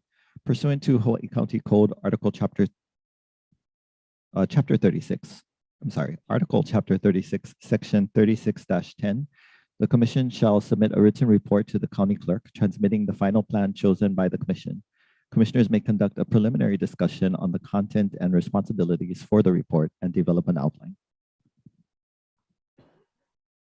Thank you, Mr. Calco. I believe everybody received the 2011 Redistricting Commission final report.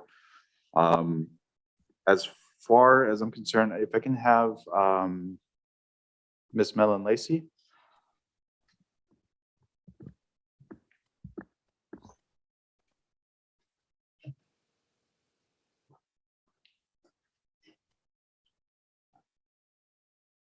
Yes, Chair Castle. I'm just curious because this is just the discussion of how it's being written and whatnot. Who will be writing this, and where are we transcribing it to? Well, first of all, just as a reminder to everyone, the essential elements that must be included in the final plan are covered in section 3610 of the code. So there's a list of 10 things that are supposed to be included in the report. It would be my understanding, and I will call on Mr. Kauka, but it would be my understanding that the elections office, or not the elections office, the county clerk's office would to be providing the support help to produce the report, but the actual content of the report would require the input of the commission. For example, it asks you to justify any divergence from any of the requirements or criteria and provide written justification. Some things are very pro forma, like number 8, minutes of all meetings and hearings associated with the commission. I'm sure that would be something, that Mr. Kauka could collate and put together for the report.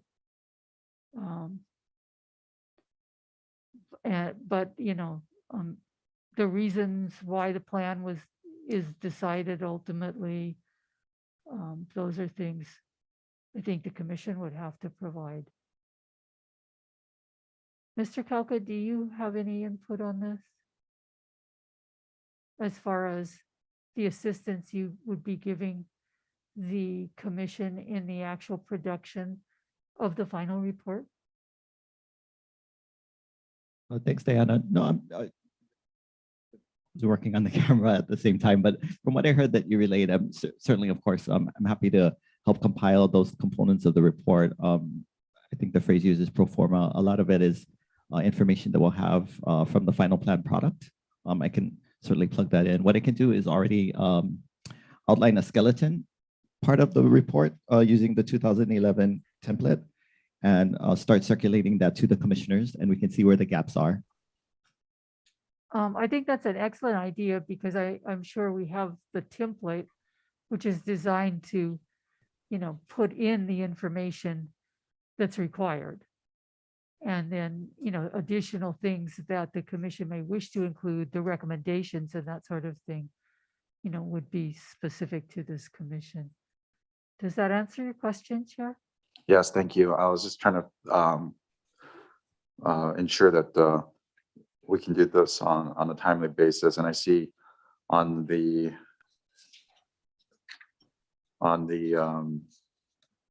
written report here, the county clerk accepted it on December 27th. Does this report need to be completed prior to the submission? This is what is being submitted. I'm not sure I'm following. Or Is this understanding. report required before December 31st? It's required by December 31st. Okay, thank you. Okay, so I'll open it up for any other discussion or questions. Mr. Hustis, thank you. And just for the sake of clarity, I think, I don't know, the county offices are probably closed on the 31st. So we probably have to submit that before the 31st. That's just my guess.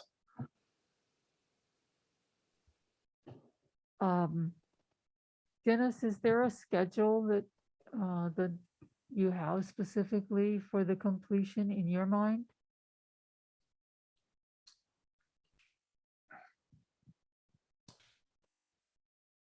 I don't.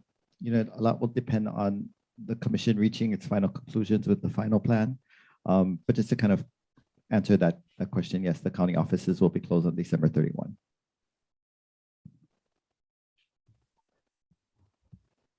Mr. Hustis, you yield? Yes, thank you. Okay, Mr. Lopez. Yes, in this report, what in the recommendations, the very last page, is there any mechanism to follow up on the recommendations of the commission and maybe what the requests were made of, like, the Office of Elections to follow up with the Census Bureau, non-students, non-resident military extraction numbers be provided, on and on, even to the point of asking the county council to consider alternate plan requirements or increasing the council district deviation to 5.99. Is there correspondence? Is there anything in the records that maybe we can get a hold of that were any actions taken on these things? And the reason I ask is, what's going to become of our recommendations? That's why I'm putting it in that perspective.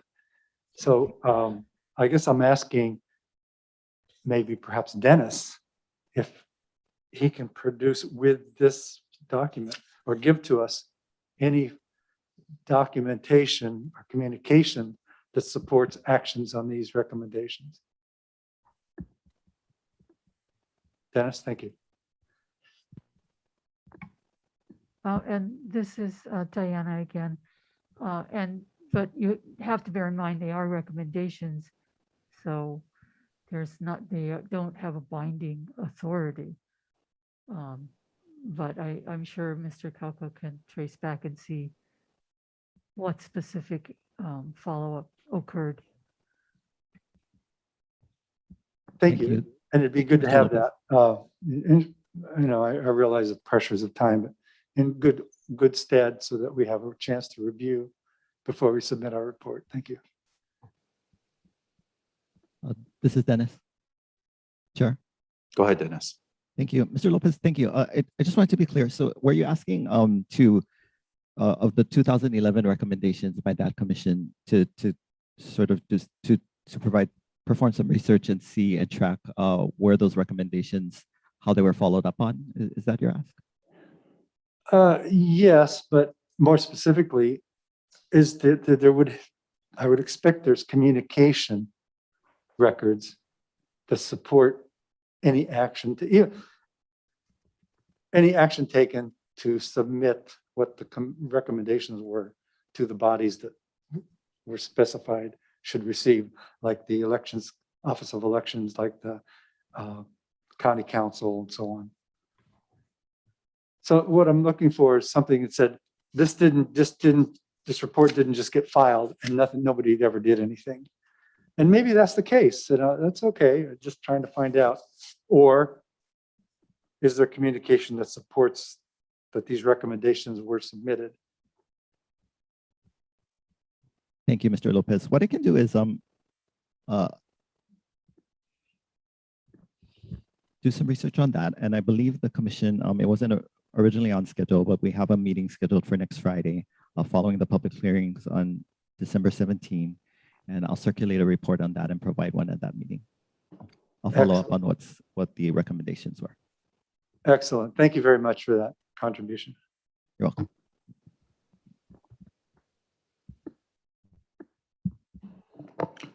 Thank you, Mr. Lopez, and thank you, Mr. Kalka. Any other discussion regarding the report transmitting for the final plan? Ms. Louis. Yeah, just to follow up on Commissioner Lopez's question. It says number 4 of their recommendations has delete section 36.9.2 because it places too much emphasis on numerical deviations. And that is something we have talked about, but I don't know whether that section is in there or not. I'm sorry, I just don't have it. The next one about the 5.99, that one was changed because we have gotten that directive. I yield. Just wondering about that alternate plan requirement. If maybe elections knows that one. Thank you. I yield.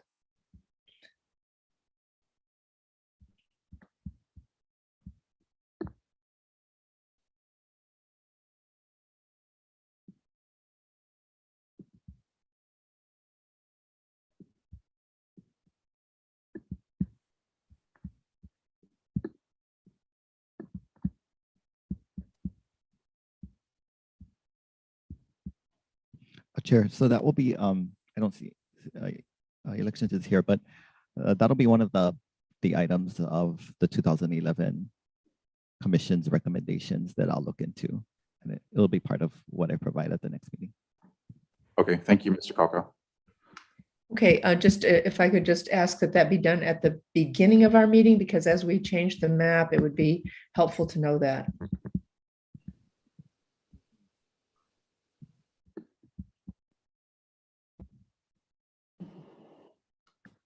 I yield. Thank you, Ms. Louis. Just writing down a memo here. Any other discussion regarding 5?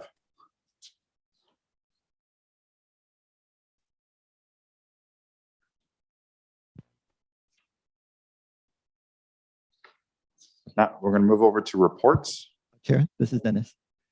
Mr. Kalka. Just as we're having this discussion, one of the components of the written report requirement is a written description of the council districts. It's referred to in the report as Exhibit 4. And as I'm looking at that, perhaps I'm not sure if there's any patch testing that shall come to the table, but just as a staff question, I'm wondering how that written description was generated in the past so that we know how that gets in there, because it's pretty detailed. Chair. Mr. Eustace? This is to Miss Louie, under 4 there, it says delete section 3692. I'm looking at, I think the current iteration of the code, that section was removed from the code. So it says 36.9 was repealed. Ah, thank you. Thank you.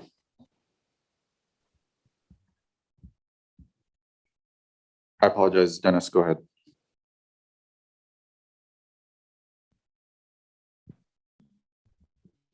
Okay. Hi, this is Pat Nakamoto. I'm going to respond to Dennis's question about the legal description for the final plan. Once the final plan has been approved, the ESRI and ESRI will provide us with a legal description of the boundaries. And then our staff will go and they will proof the boundaries just to make sure that all of the information that has been electronically provided to us is correct. Thank you.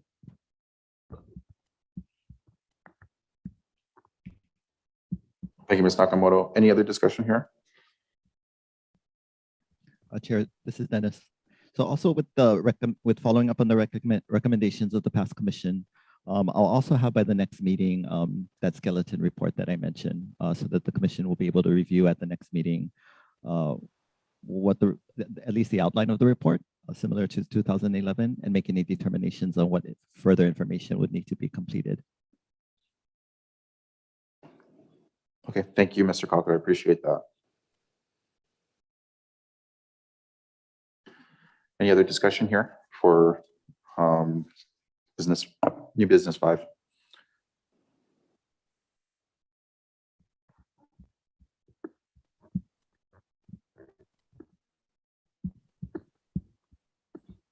Right, we're going to move over to reports. Mr. Kalka. Update on outreach for public hearings. The commission may receive an update on outreach efforts for its public hearings from support staff, including map dissemination, and address any questions.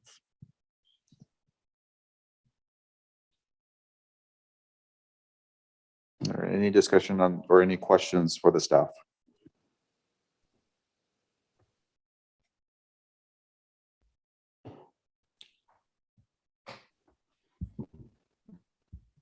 Mr. Lopez.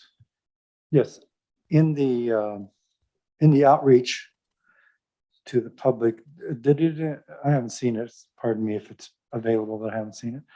Is there the link to the public viewing area of the maps in that outreach?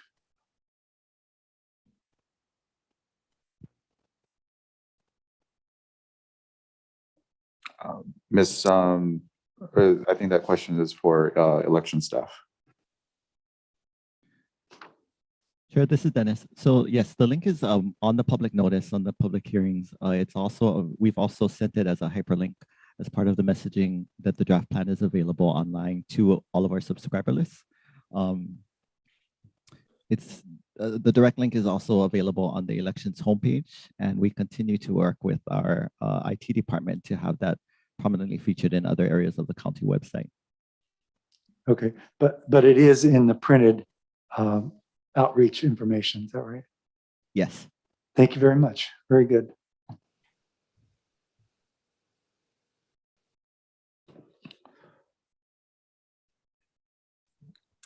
Okay, Pat Nakamura, Elections Administrator. I just wanted to give the commission information on what we have done with the hard copy maps. We delivered the 3 feet by 4 feet maps to the 12 libraries around the island.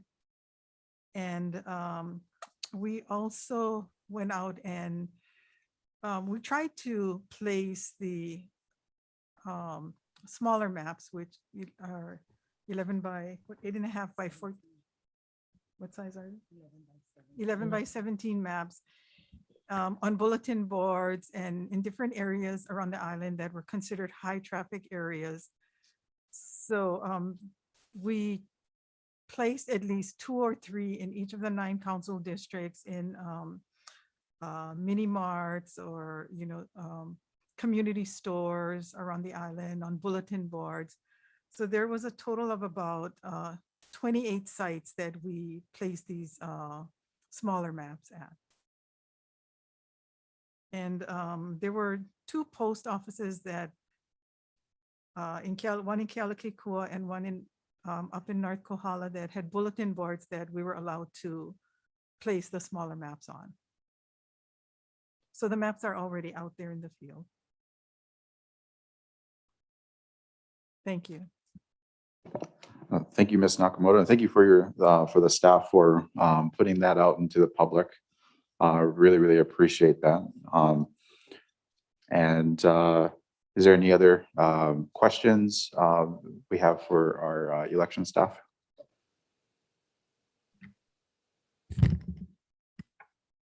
I also wanted to include that we added information on the map, which provided the 2 public hearings that are the upcoming public hearings, the one on December 14 and 16. And we provided the site and the times on those maps also, just to have that information out there. Thank you. And then as far as update regarding the budget, is there any, do you folks have any issues with getting scheduled out with the newspaper? Hi, this is Corey. The update on the newspaper is the Hawaii Tribune Herald and West Hawaii Today will run a half-page newspaper ad beginning on December 12th, and it'll run through December 16. The cost of that is going to be approximately $13,000.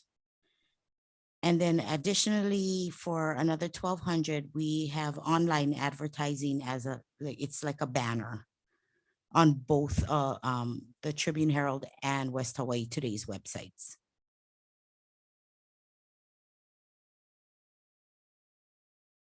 Thank you. And then what was the cost for the printouts of the big maps and the small ones?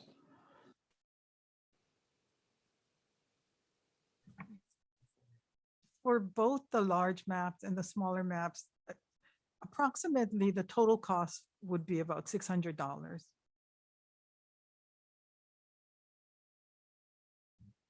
Thank you. Beth?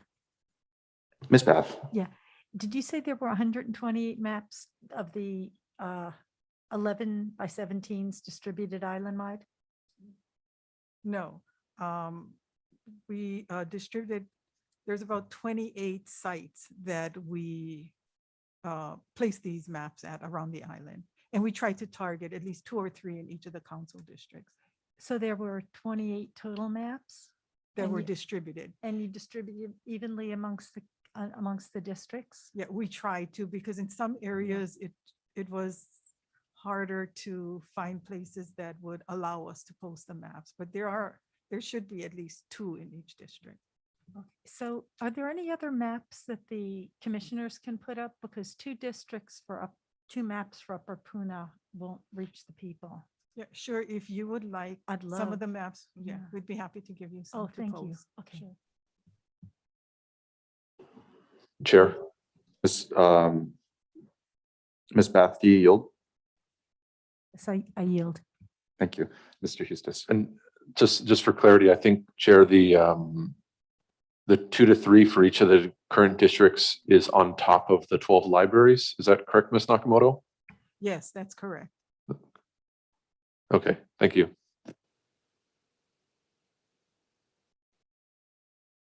And then are you folks doing, you folks are doing the additional big map printouts for the public hearings, correct, for next week?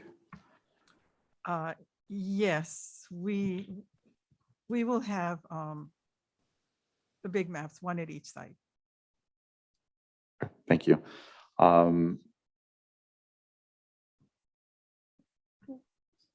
I had one more question, and it might have been for Corey. Did you get the invoice from the radio station? Yes, I did. In fact, I just paid it on Tuesday. Okay. What was the final amount on that one?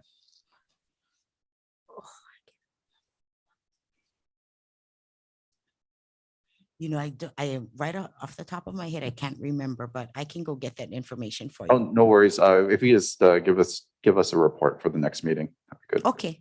I'm just All right. curious of what, how much money we'll have left over, and if we can do a little bit more advertisements if need be for this next week. So thank you for that.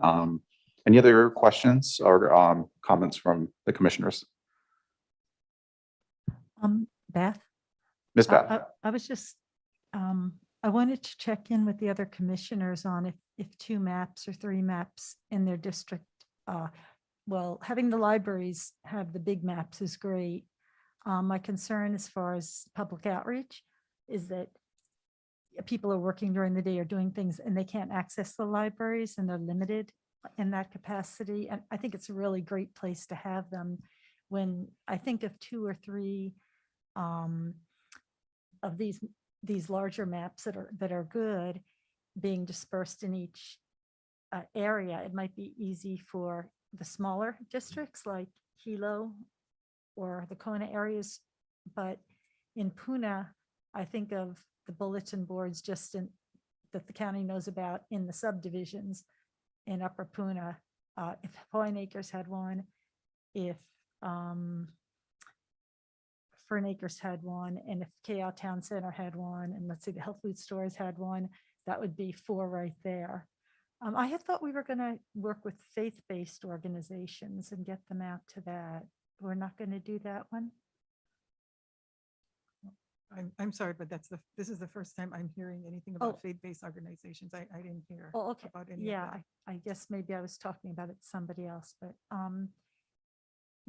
was just asking the other commissioners if in their districts, did they think 2 or 2 maps or 3 maps of this size would meet the needs of the people?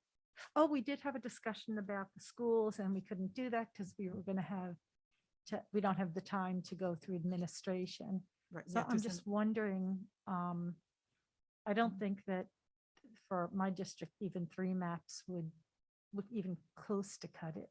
we have the smaller maps. If any of the commissioners would like to have maps and distribute them or post them in their community and they're more familiar with the areas, they're you're more than welcome to come and we can give you more maps. We also have maps in our Kona office, the smaller maps. So if the commissioners on the west side of the island would like to pick up some of those maps to distribute or to post, they can contact our elections office in Kona also to get those maps. Beth? Yeah, Beth? Oh, you still have the floor, Ms. Beth. Oh, I'm sorry. Oh, thank you. Thank you for that. My concern is we're 4 days out from about 4 days out from the meeting, and the Kona low just came through. Some people don't even have power or internet access still in Puna.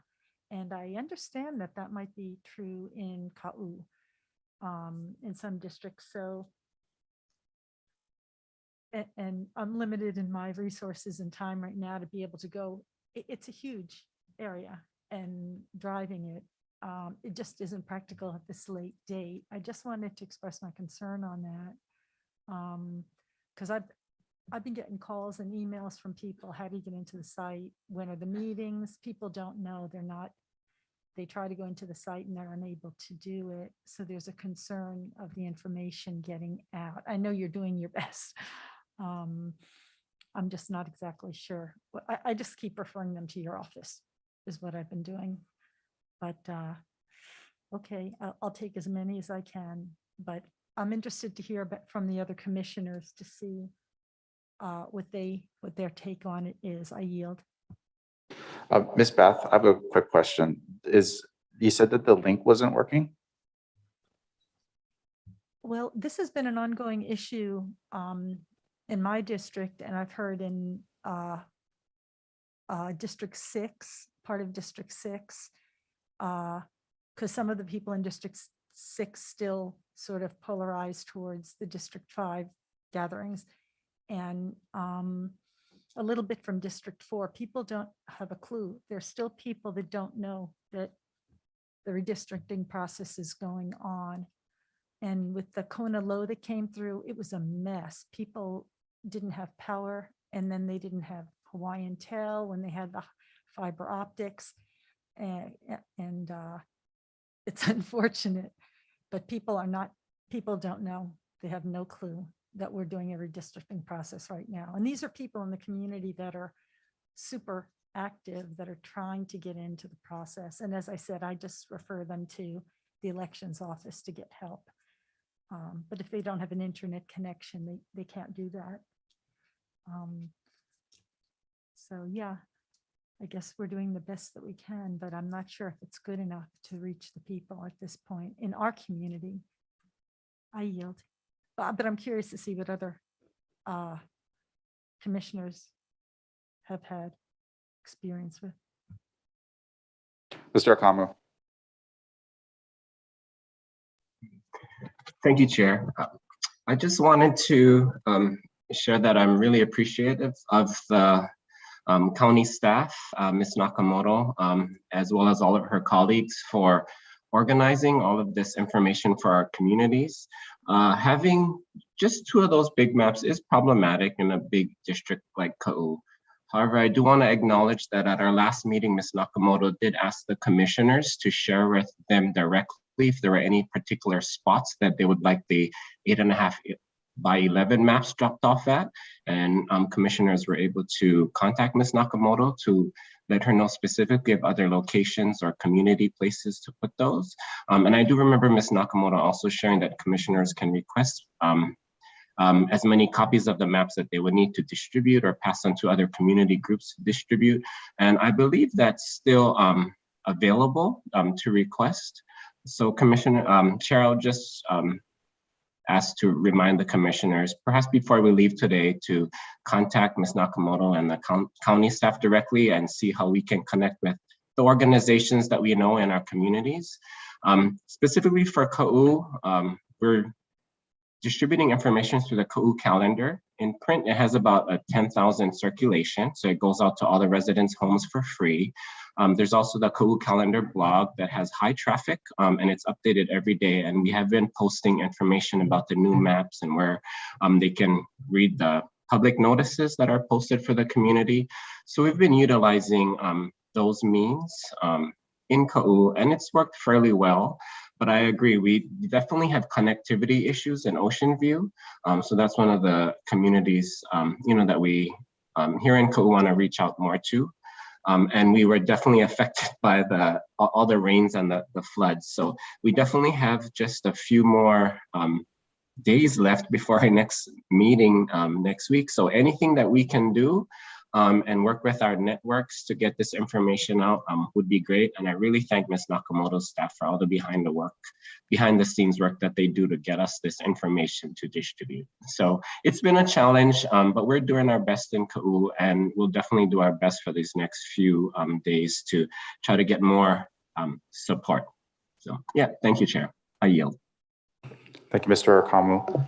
Mr. Kauka, is there a possibility we could do a press release regarding the meetings? Is that already kind of done already? I'm just curious if we have to ask for a press release and to go to things like the Ka'u calendar or some of these other small news entities as well. Chair, we certainly can. That's something I can also prepare as a statement and send to you. We can send it to the media contacts that we have. I am in contact with the Mayor's Office, Public Information Officer. That's something I can ask him to spread to the Mayor's media networks as well. Okay. And then if any other commissioners have maybe somebody that they could send, that Dennis could send this to, I would suggest that maybe just let Dennis know. So that way he can send it out to everybody. Yes, please do. And Chair, I would just add that there are members of the media that are also part of our subscriber list.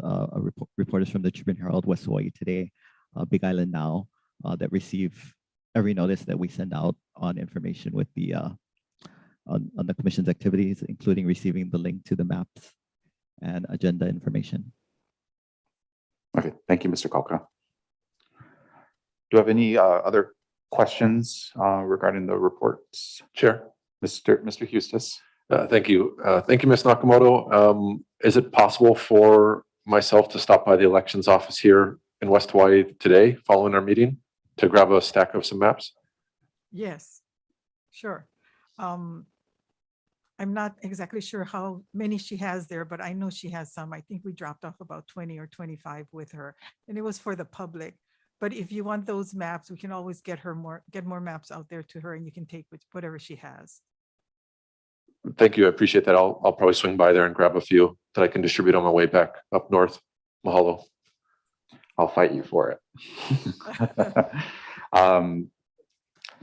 Okay, any other discussion? Beth? Ms. Bath? Yeah, I'm so happy that District 6 has the Ka'u calendar. That's such a wonderful resource.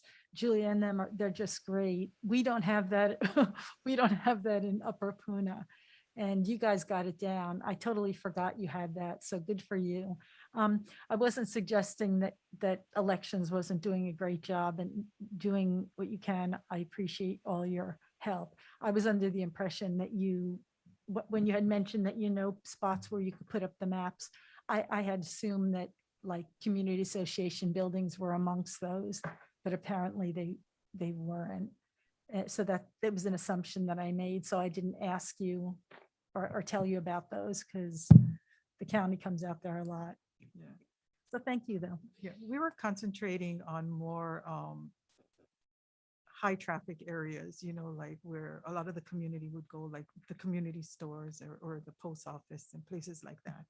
Yeah, they also go to the community centers. So that it wasn't that I was being complacent in not getting back to you on that. It's just, it was an assumption that I made. So I can post some of those there.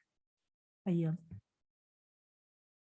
All right, thank you, Ms. Bath. Any other questions or concerns? Or comments? Chair, this is Dennis. Mr. Kalka? Thank you. Just on the social media end, because I know that's one aspect that the commission expressed interest in, and we had used the term boost before, and I forgot actually that boosting on social media is a pay for. So our team that manages the social media